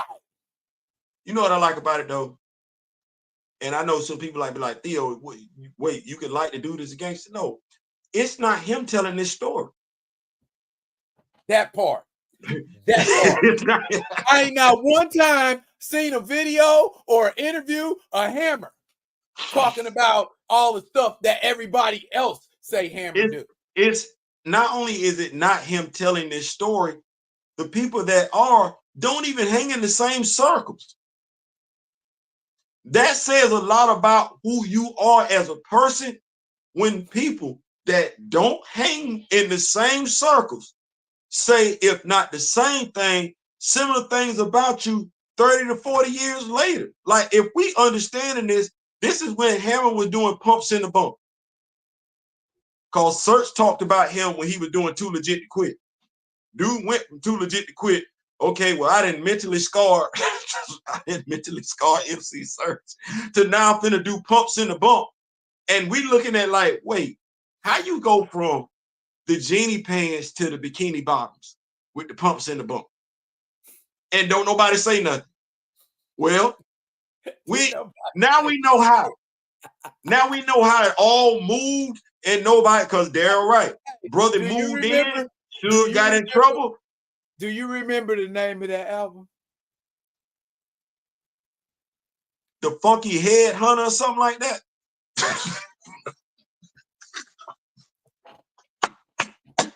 Bruh, it's all in the name. The Funky Headhunter. Hammer don't hurt him, man. Wait, Daryl, I didn't know Daryl was gonna ask me that question. He was trying to tell you something without telling. I didn't know Daryl was gonna ask me that question. I did not. I just happened to be a huge MC Hammer fan back in the day. He dropped the cassette.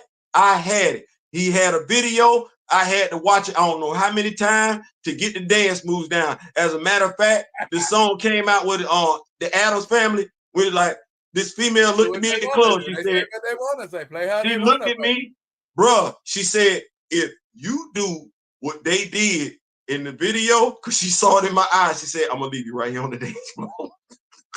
Bro, I was getting ready to get it, dog. I said, oh, that's my shit. Hey, listen. So down there, it's just no. I bought every day. Hammer came to Memphis. I'm gonna tell my Hammer story. Okay. Hammer came to Memphis.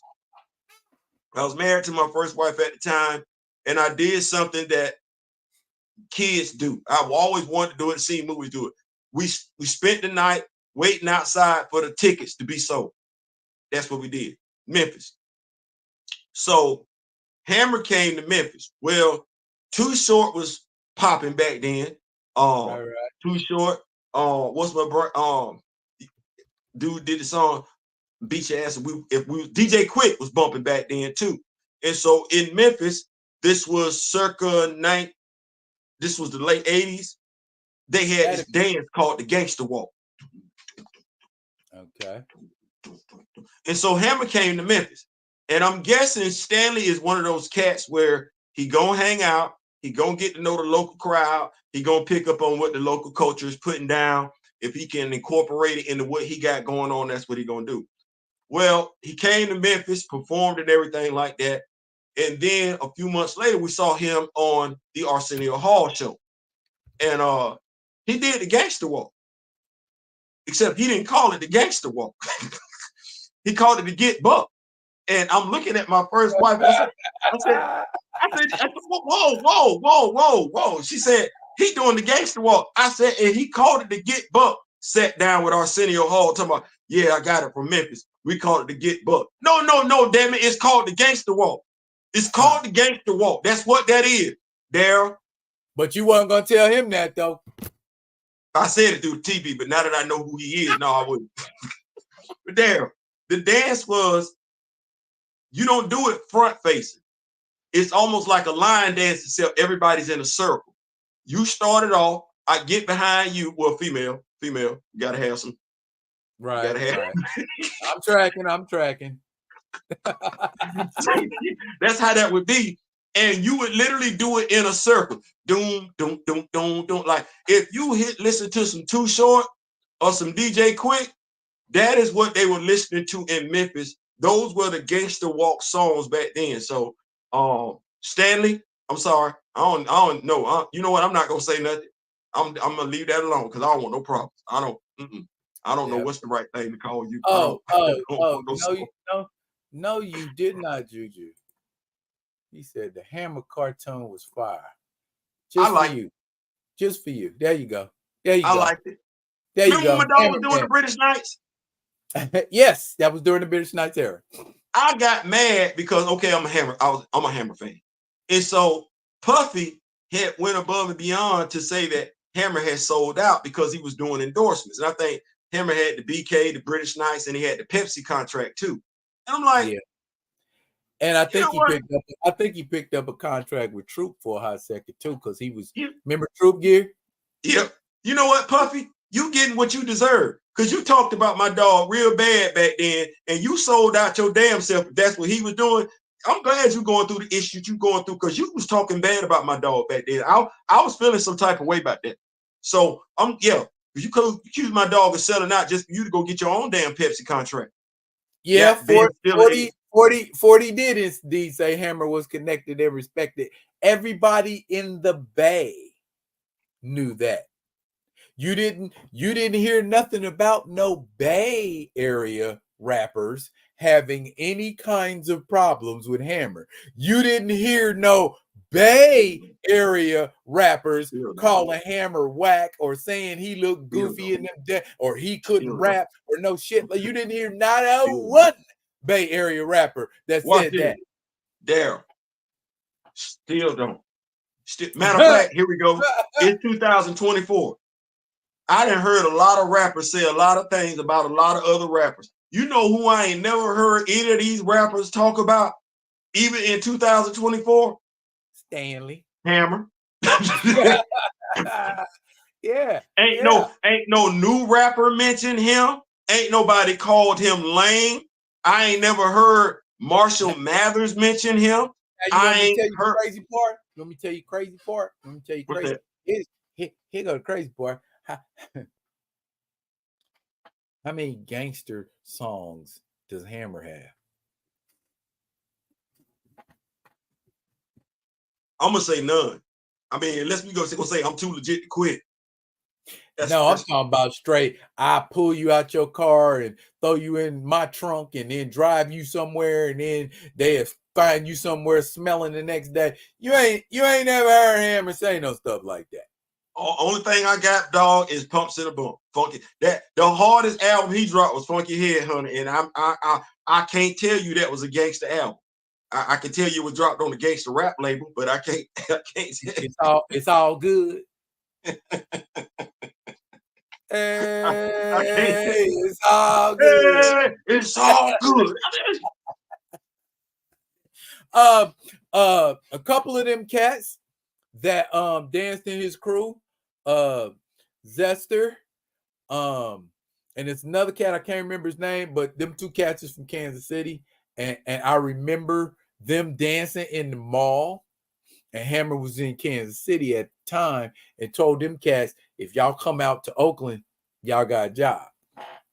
Can we say, I think it's fair to say that, you know, we talk about, and I don't know if he has a star on the Hollywood Walk of Fame, and I don't even know if he's been inducted into the Hollywood, I'm gonna say into the Rock and Roll Hall of Fame.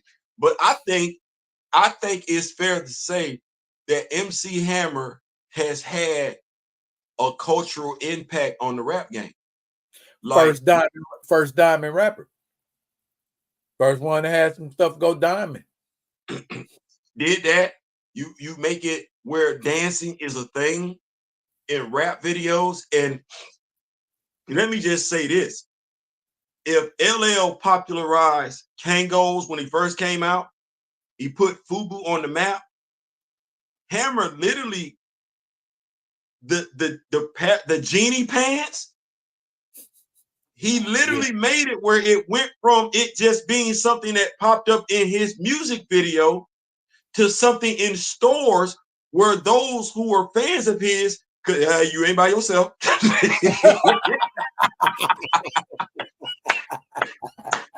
out to Test King. It's no longer in the malls and everything like that. Test King was where you could go to get your urban fashions. Jay Jacobs. So, I went to Jay Jacobs. Oh, Kamoyo said Hammer got his star in 2006. Okay. Well, you know what? Well deserved. Mr. Hammer, I'm my bad. I didn't know, but it is definitely well deserved. He ain't gonna jump because you didn't know he had a star. I did not know. It's not that serious. But it's well deserved, because like I said, he has had a cultural impact on culture. It's many people right now that still know how to do the Chinese typewriter, and the only reason why we know how to do it is because he did it. Stop. Hammer time. Yeah, I remember. Hey, there's only one reason why we know what.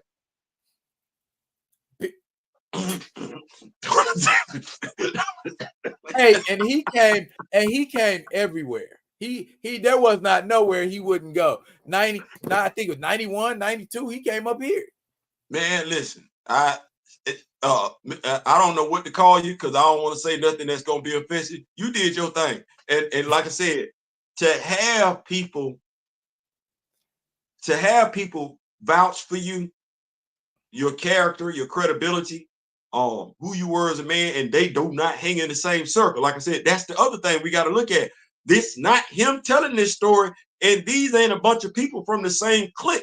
No, these are people. One dude is still traumatized. Like, bruh, I mean, hey, and I'm telling you real quick, well, not real quick, but just the story. Okay. I know I've told y'all before that back in the day I used to do music, and I lived with a cat named Joe Capers, and he had a studio up in the Oakland Hills, and celebrities would come there. It was like I want to go use your studio to work on some concepts or lay some stuff down. And so basically he provided a service so that these cats wouldn't have to go to like a $55 an hour studio to just, fool around and lay some tracks and things down. And Hammer came in there one day, and this was before Hammer was Hammer. You know what I'm saying? And he had two of the gals from Oaktown 357, because if you remember, originally there were three of them. And the little red bone kind of like dropped off right away, and so you just had two. Okay, I'm gonna tell you right now.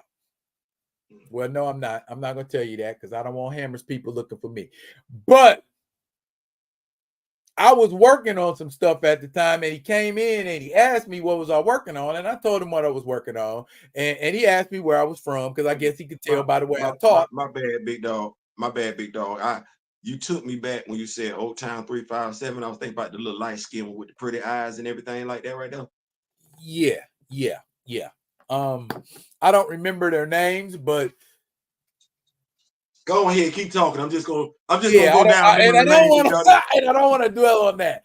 And that one that you're talking about asked me where I was from, and I told her, and she didn't say nothing else. And then Hammer Pager went off. Pager went off, and then he said he had to go, and they left.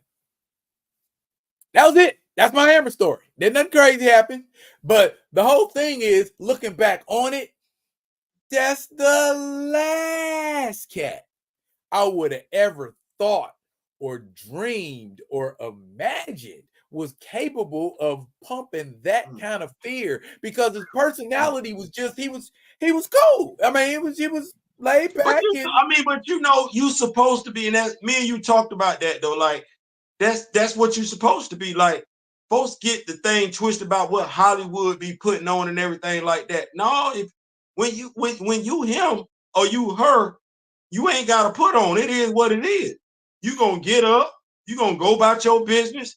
You ain't trying to scare you ain't got to scare nobody.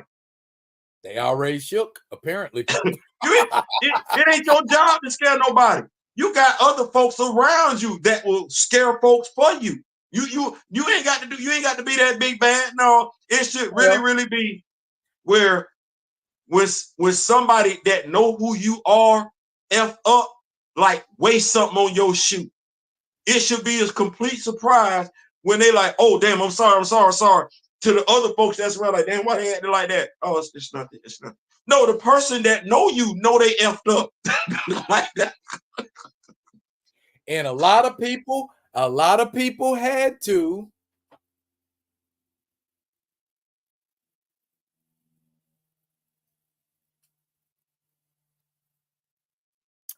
there. That way I don't have to say it. Theo. Yes, sir. Would now be a good time to show people my action figures I got on the low? Okay. Action figure break. Speaking of action figures on the low, I'm telling you, bargains are where you find it. Did you send me the link? Did you send me the link? Give me a second, bro. Give me a second. Oh, okay. Before I forget, I was gonna forget. I had forgot. I here. Watch this. Send Theo the link. I forgot, big dog. I forgot. Eternals. Okay. Before you get started, let me just say this real quick. Yes. Man, I'm happy for you. I'm happy for you. I'm happy. Why are you happy for me? Because I know you good with it. Like you got this with the motorcycle, and I know you good with it. Like I know you like that's a feeling like I got. I'm very good with it. I'm looking at it right now. I put it up. He's right next to Kazar, the Prowler, and Flash Gordon and Lothar. So he got a spot. Yeah, so yeah, I wanted. I could tell he put a smile on your face, and that's really what we want action figures to do when we get them. Is put a smile on our face and everything like that. So I can tell. What they call it? A shit eating grin. Yes. Yeah, so, that's what he put on my face. I'm how can I put it? I'm in with your happiness, big dog. I'm sharing your happiness with you, big dog. I'm happy for you. Okay, and then I am happy that you have chosen to vicariously enjoy Ghost Rider with me. Yes, absolutely. That's what that is. Appreciate That's that. what that is. Now, where was I? Oh, action figures on the low. You do not have to go to Target or wherever and pay full price for a lot of action figures. If you just wait and be patient, that problem will take care of itself. When did Eternals come out? 2021. Okay. It's what? 2024? I got both of these. $9. A piece. Oh, my bad. I'm sorry. That's $4.50 a piece. I'm sorry. $4.50. $4.50. $9 for the two of yous. Now, let me help y'all out. Because some of y'all like Theo. Those are Eternals. Those are Eternals the way they're currently constructed. Those could be Wakandans. Funny you should say that. If you look real close at his hands, oh, he's getting ready to be somebody. We ain't saying, we just saying. We here for y'all. Pop this off. Paint that. Pop. Go my mind. Come on now. Pop. Go my mind. I'll help you with the easy one. Now, also, I know I told y'all a couple weeks ago, I am working on Legion of Doom. But it's not gonna 100% be that Legion of Doom you saw in Challenger of the Super Friends. Why? Because like I was telling Theo, the Legion of Doom on the TV show seemed very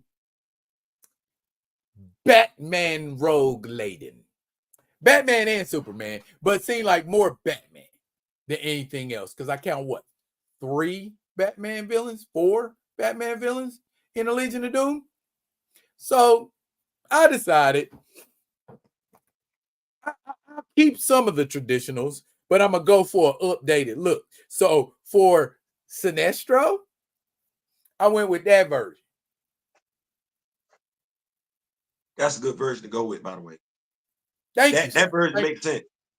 And he long and lanky and everything, just like Sinestro. You know what I'm saying? He's mostly leg.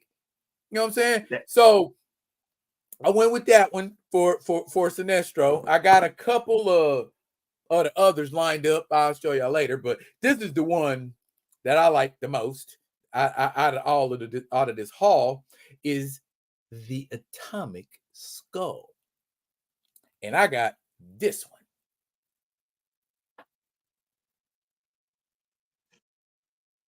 Superman villain, by the way, but a very cool Superman villain, by the way.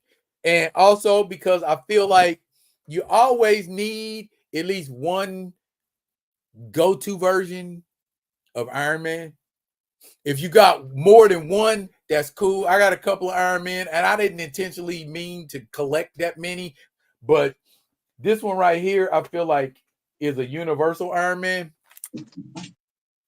I think they called it the Back to Basics Iron Man, and all it was he still had the modern stuff that he's got on his armor, but he went with his OG look.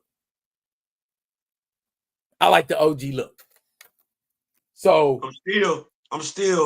I got my Iron Man, but I'm wrestling with I think I'm gonna wind up getting a MCU version at some point in time. But I got the one from Captain America Civil War. But I'm sitting back. First of all, shout out to what you got and everything. That's a great idea. Those of y'all, like I said, Ollie's, Big Bad Toy Store, discounts and everything like that. Go search on that. You definitely don't have to spend top dollar. Hasbro has a bargain bin. Yeah, you definitely don't have to do that to spend money to get action figures and everything like that. I know me for mine. I gotta get an Incredible Hulk because I feel bad. I feel bad. I'm like, man, how you ain't got Hulk? Bruh. It's a certain look. Put everything else on the back burner and get you a Hulk. It's a certain look that I'm looking for and everything. It's to me, well, you know how we do it. It's like Comic or movie.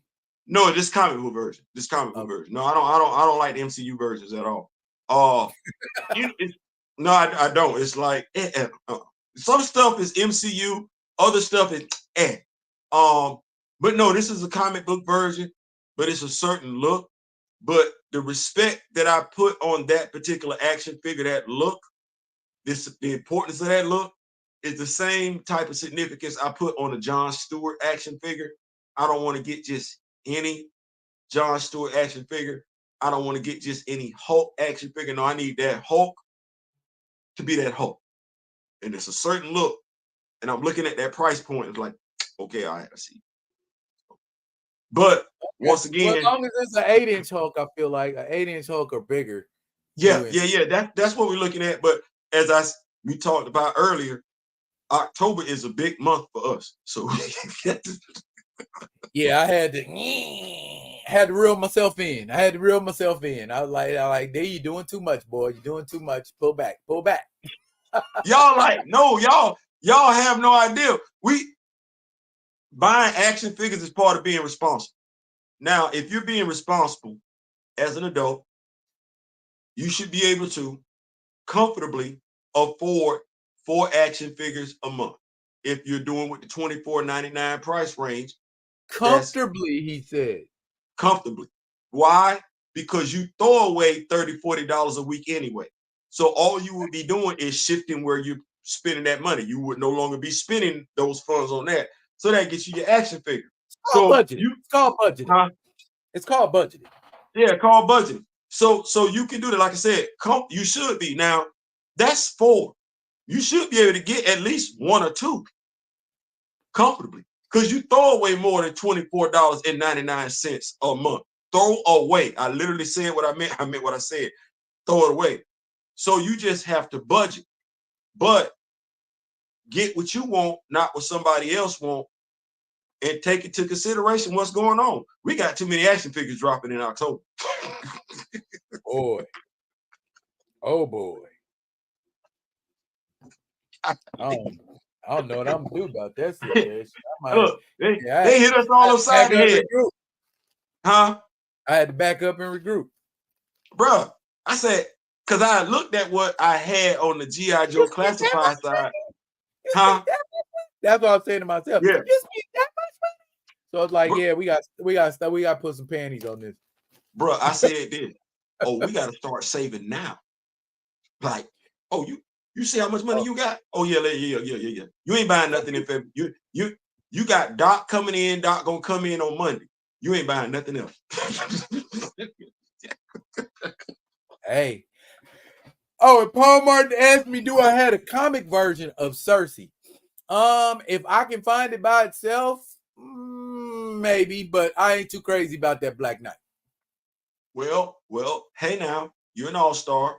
That's you can get him you can get that for the price of 1 now. I know. I know. And but you know what though? But I would take that Cersei. I would take that Cersei, man, and I probably paint it green for the original. I don't like her. The red one, yeah. Yeah, she too thin. Like, I don't like when they take thin women in the world. There are thin women in the world, Theo. Right, she ain't never drawn like that in the comics though. She's a vixen in the comics. See, now you're gonna make me look. She's a sensual vixen in the comics who didn't even got it in with Tony Stark. She's that person. I think that's more a testament to Tony Stark than her. Which one are we looking at? Red suit or green suit? Red suit. No, she loose with it like Bruce with it. She loose with it like Bruce with it.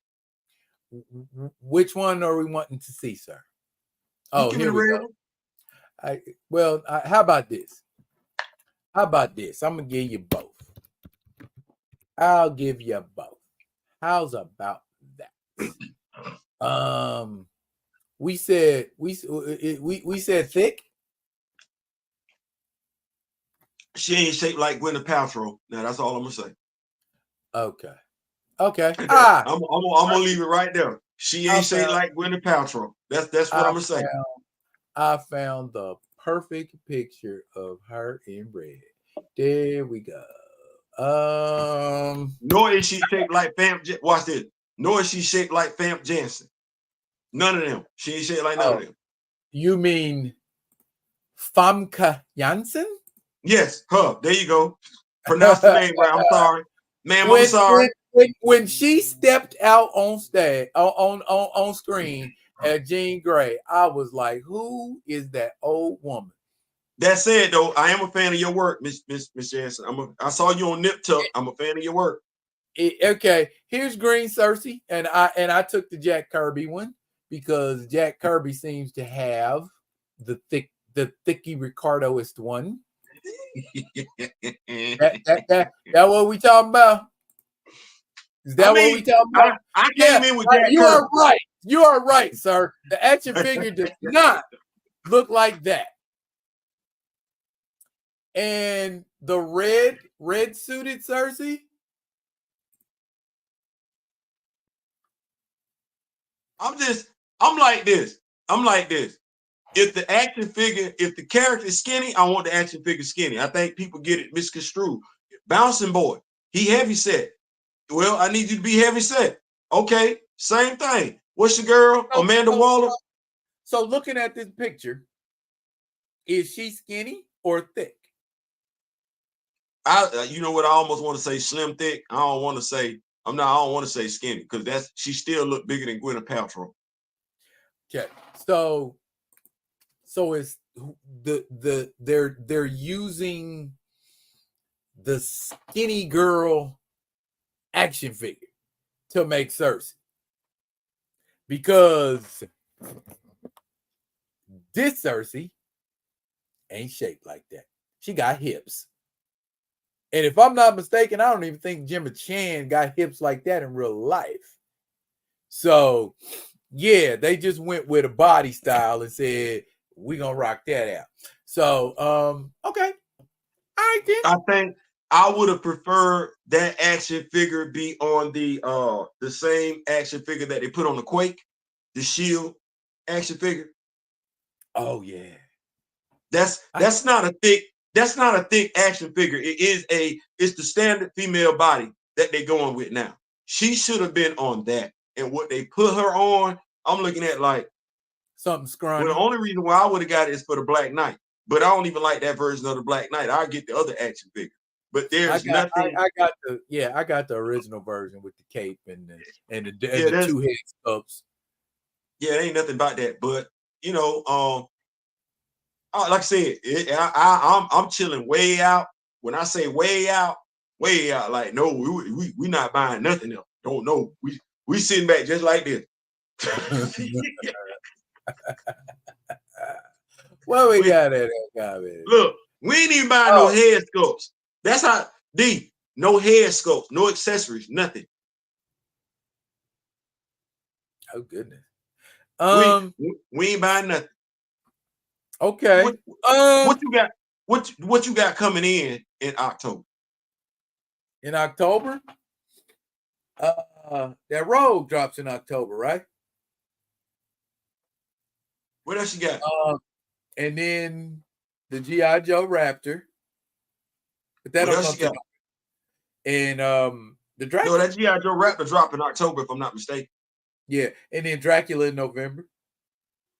Okay. And I'm still waiting for my Plains Warrior. For your who? Yeah, I don't want to talk about it. No, I want to talk about it. Okay. Yeah, they got me feeling some kind of way. Did you put it in the pre-order? Yes.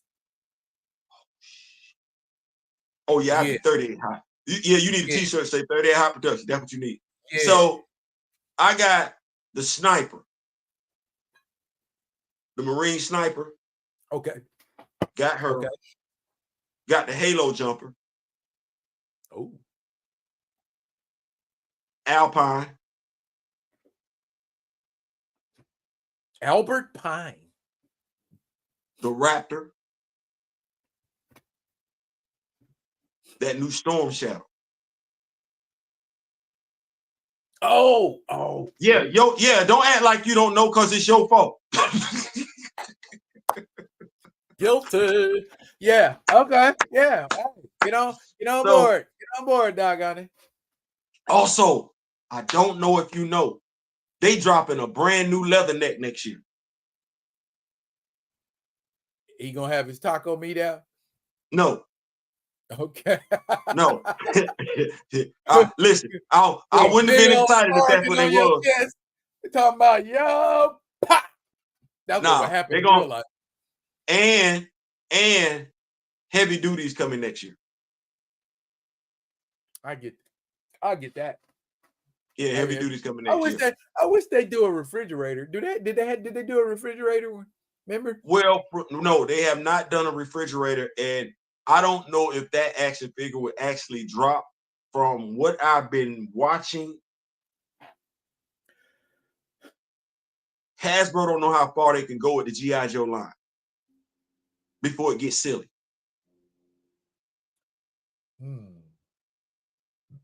Okay. You know what I'm saying? So it's like, okay, so how far do we go before it gets silly? And then do we just redo some of the other stuff that we've already done?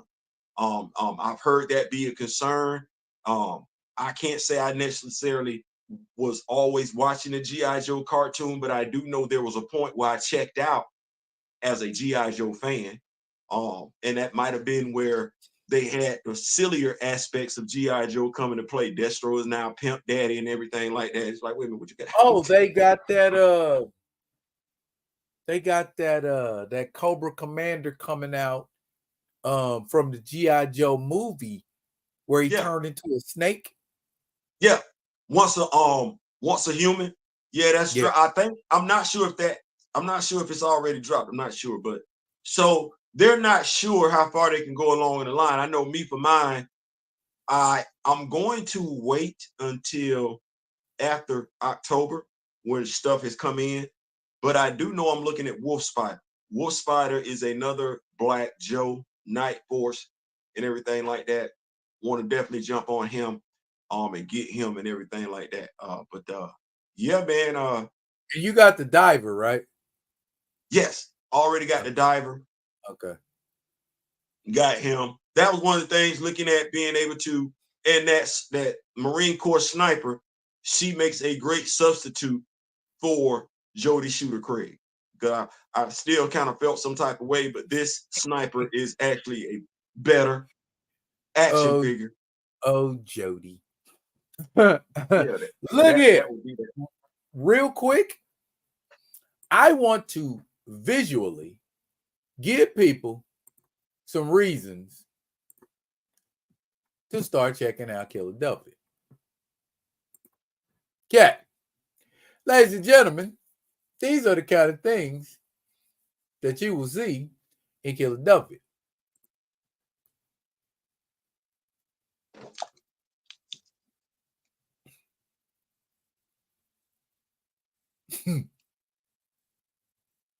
Yeah, we might need to check that out. Yeah. And we ain't just doing vampires no more.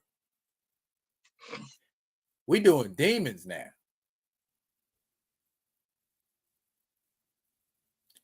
And look what happens to James Sangster Jr. Oh, that look like it hurt. Yeah, a little bit. Okay. And guess who's back? John motherfucking Adams. How? He was dead. He was graveyard dead. He burnt up. So people can come back from the dead. Vampires can too if you do it the right way. Want to find out the right way? You gotta start reading. Philadelphia. And this weekend I'm gonna be doing issues 13 through 18. I'm cramming a block in so we can hurry up and get caught up. So that's what you got going on this weekend. That's what I got going on this weekend. Okay, that's gonna take a minute. That's gonna take a minute. So I'll give you a real good one. What you got going out there? We do have Dora Milaje part 3. We gotta drop. We're gonna be dropping that tomorrow and everything like that. Okay, that Miss Leisha, right? That Miss Leisha, right? Yeah, she got that.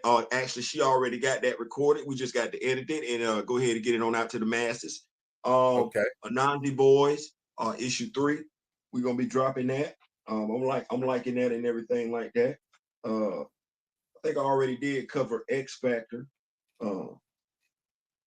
don't know. Grand Madam says she wanted me to do X Force number 2. I do have NYX number 2. Also, we do have the 3rd issue to the story arc of T'Challa being in Hell's Kitchen. That's dropping. We also do have Claws of the Panther issue 3. That's dropping. So Claws of the Panther issue 3, Anansi Boys issue 3, David Lish 3rd story of T'Challa in Hell's Kitchen. NYX, yeah, we just gonna make it do what it's gonna do. We're gonna have the Dora Milaje part 3. We just gonna drop content. We just gonna drop content because we gotta catch up. We gotta catch up. Also, I am going to be doing a movie review. The Union. Hang on 1 second. Go ahead, Okay. you keep talking. I will be doing a movie review. The Union. It has Mark Wahlberg and Halle Berry. I'm liking that right there. Mark Do Wahlberg. you got any Jon Stewart fans? Juju. The Union. You talking about the Union? The Union. Juju just asked me, do I have any? Juju, I'm very, very particular about the Jon Stewart action figure that I want. And he worth it. He worth it. I gotta wait now. One more. I gotta wait now. The one that I want, he worth it. He come with a gang of accessories. He either bald headed, come with 2 different head sculpts, bald headed and one with hair. So I'm just waiting. I'm waiting. I gotta make sure I do right by October. I like the glow in the dark one. I'm thinking about copping that one next. That glow in the dark. The one I want, D. I know the one you want. I got the 52 Jon Stewart, but this is enough right here. Okay, I got this Jon Stewart. Well, let me take it out back. Okay. Kamoyo said good night. Kamoyo said good night a while ago. Okay, I got that Jon Stewart, Juju. I got that Jon Stewart. Let me turn him that way. Oops, I turned his head around. Yeah, we got that Jon Stewart. We got that Jon Stewart. And it's got some accessories. There you go. So that's 3 of my 5 Jon Stewarts. I have the Justice League Jon Stewart, the bald-headed one. And then I have the new 52 Jon Stewart. So yes, Juju. He got him. It's one I want, and I'm take time. Oh, look, what a coincidence. It's funny how things turn out. Oh, anyway. So yeah. Who is Pittsburgh playing this weekend? Man, we got the Falcons. We got the Dirty Birds. Okay. How you feeling about that game?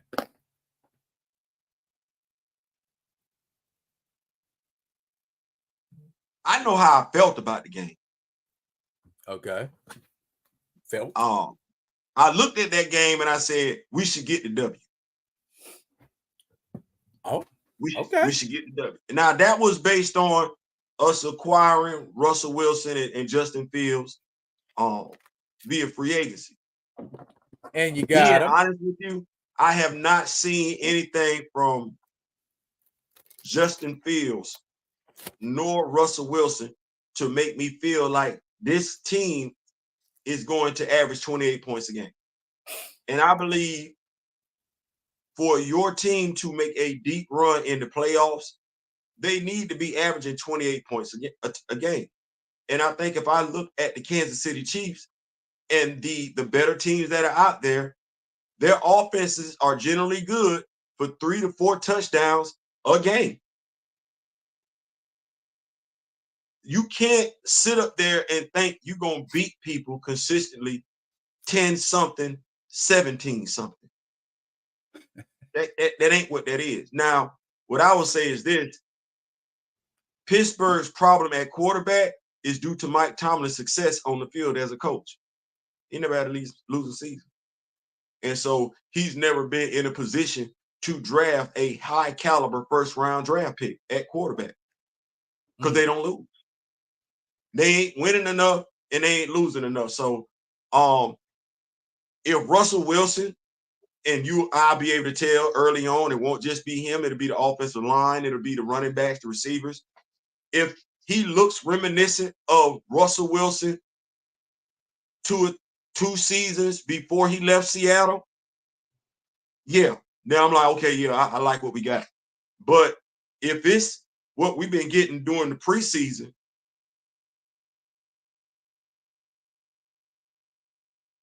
yeah.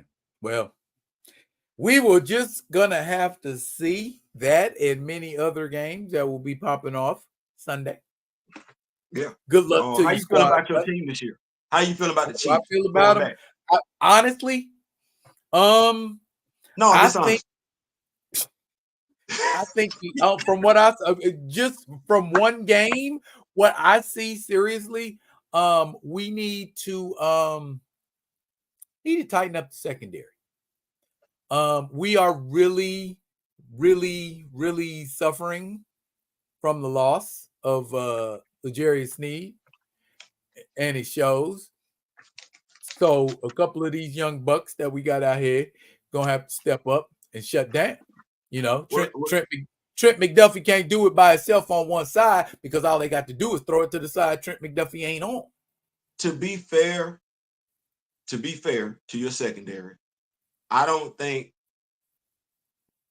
the game last night is a true indicator of your secondary's deficiencies. And the reason why I say it is because you and I both played the game. Running quarterbacks put a different type of pressure on your secondary than a traditional quarterback. So, you know, it's either feast or famine. He either run for 100 yards or he throw.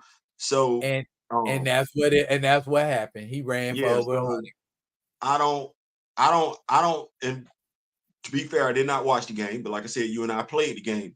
I would kind of hold off on being critical of your secondary till you get a different quarterback. You see how they respond to a different type of quarterback. Fair enough, but yeah, as far that's all I see really. Right. That concerns me. Right. Other than that, here we come. Now, I think somebody did ask me a question about Georgia. They play Tennessee. Wait, because I want to make sure I say this right.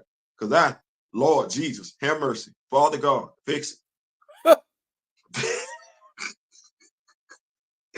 I think I'm a humble Georgia Bulldog fan. I don't think I come across like, I like Georgia gonna do this. So I like to be real about stuff. I'm like, Georgia was gonna beat Clemson. I'm like, yeah, we're gonna beat Clemson. I didn't like Clemson's quarterback. that was easy enough right there. I'm like, oh, well, okay. We got a quarterback coming back. I don't like the quarterback. So we sit here and week 1, who Georgia had? Nobody. Well, Clemson. Damn, let me not say that.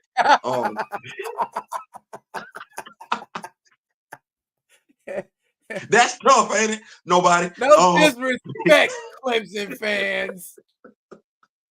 So we got to play Tennessee Tech this Saturday, right?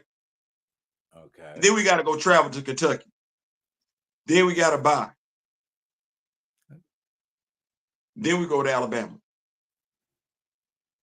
I'll be looking for that one. Yeah, that's when you got to talk to me. I got to see how we look against Alabama. I'll be looking for that one. I got to see how we look against Alabama. Now, Alabama,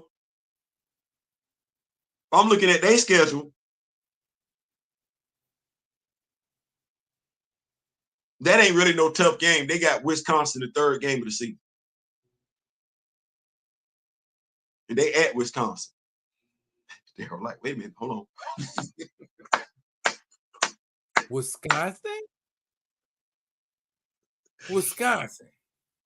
They Them got the Beavers, right? Huh? Them the Beavers, right? The Badgers. Beaver bat. I knew it was something crawling. Anyway. You said how you feel? You feeling some type of way about that game right now? No. Oh, okay, really. Yeah. They got to play South Florida tomorrow at 7:00 in Alabama. They got to play Wisconsin on the road next week, and then they got to bye, just like we do. Priming you. And then it's 7:30. I believe it's gonna be a lot of fanfare behind that game. Well, the thing is like this. Alabama's quarterback, because it's the same. Y'all hate each other. I have a healthy amount of respect for Alabama. It got to the point I just wish we were them. Well, so I got 2 national championships, 4 and all. But so I got some stuff other folks ain't got. And I went back to back. You know how that feels. You know how that feels on a professional level. What's that? You how it feel to go back to back. You know how that feel on the professional level. Well, yeah, everybody can't say that. Everybody can't say that. So I don't hate Alabama. Now, how some of them feel about I could talk college football and only talk about Alabama when it pertains to Alabama. Some Alabama fans, they sure got to start with Georgia and end with Georgia. They don't know how not to talk about Georgia. Even when Georgia wasn't doing that well, they kept talking about Georgia like, how? We're not that. Now that we that, what you want me to say? That said, Jalen Milroe does present a lot of the same problems that Lamar Jackson does. Now, Georgia has gotten faster on defense. So if they can corral Jalen Milroe, that'll keep the secondary from breaking down on the back end. You need the front 7 to play like they're supposed to when you play a running quarterback. So if Georgia can, because Jalen Milroe, the intermediate game is still a problem for him. So that tells me he really ain't reading the field like that. The receivers that he's throwing to, he's chucking it and they either wide open or he's chucking it and hoping they just get to it. So if Georgia can apply pressure, not allow him any running lanes or very few running lanes, they're gonna win that game. But if they can't contain him, because Alabama's offense starts and ends with Jalen Milroe.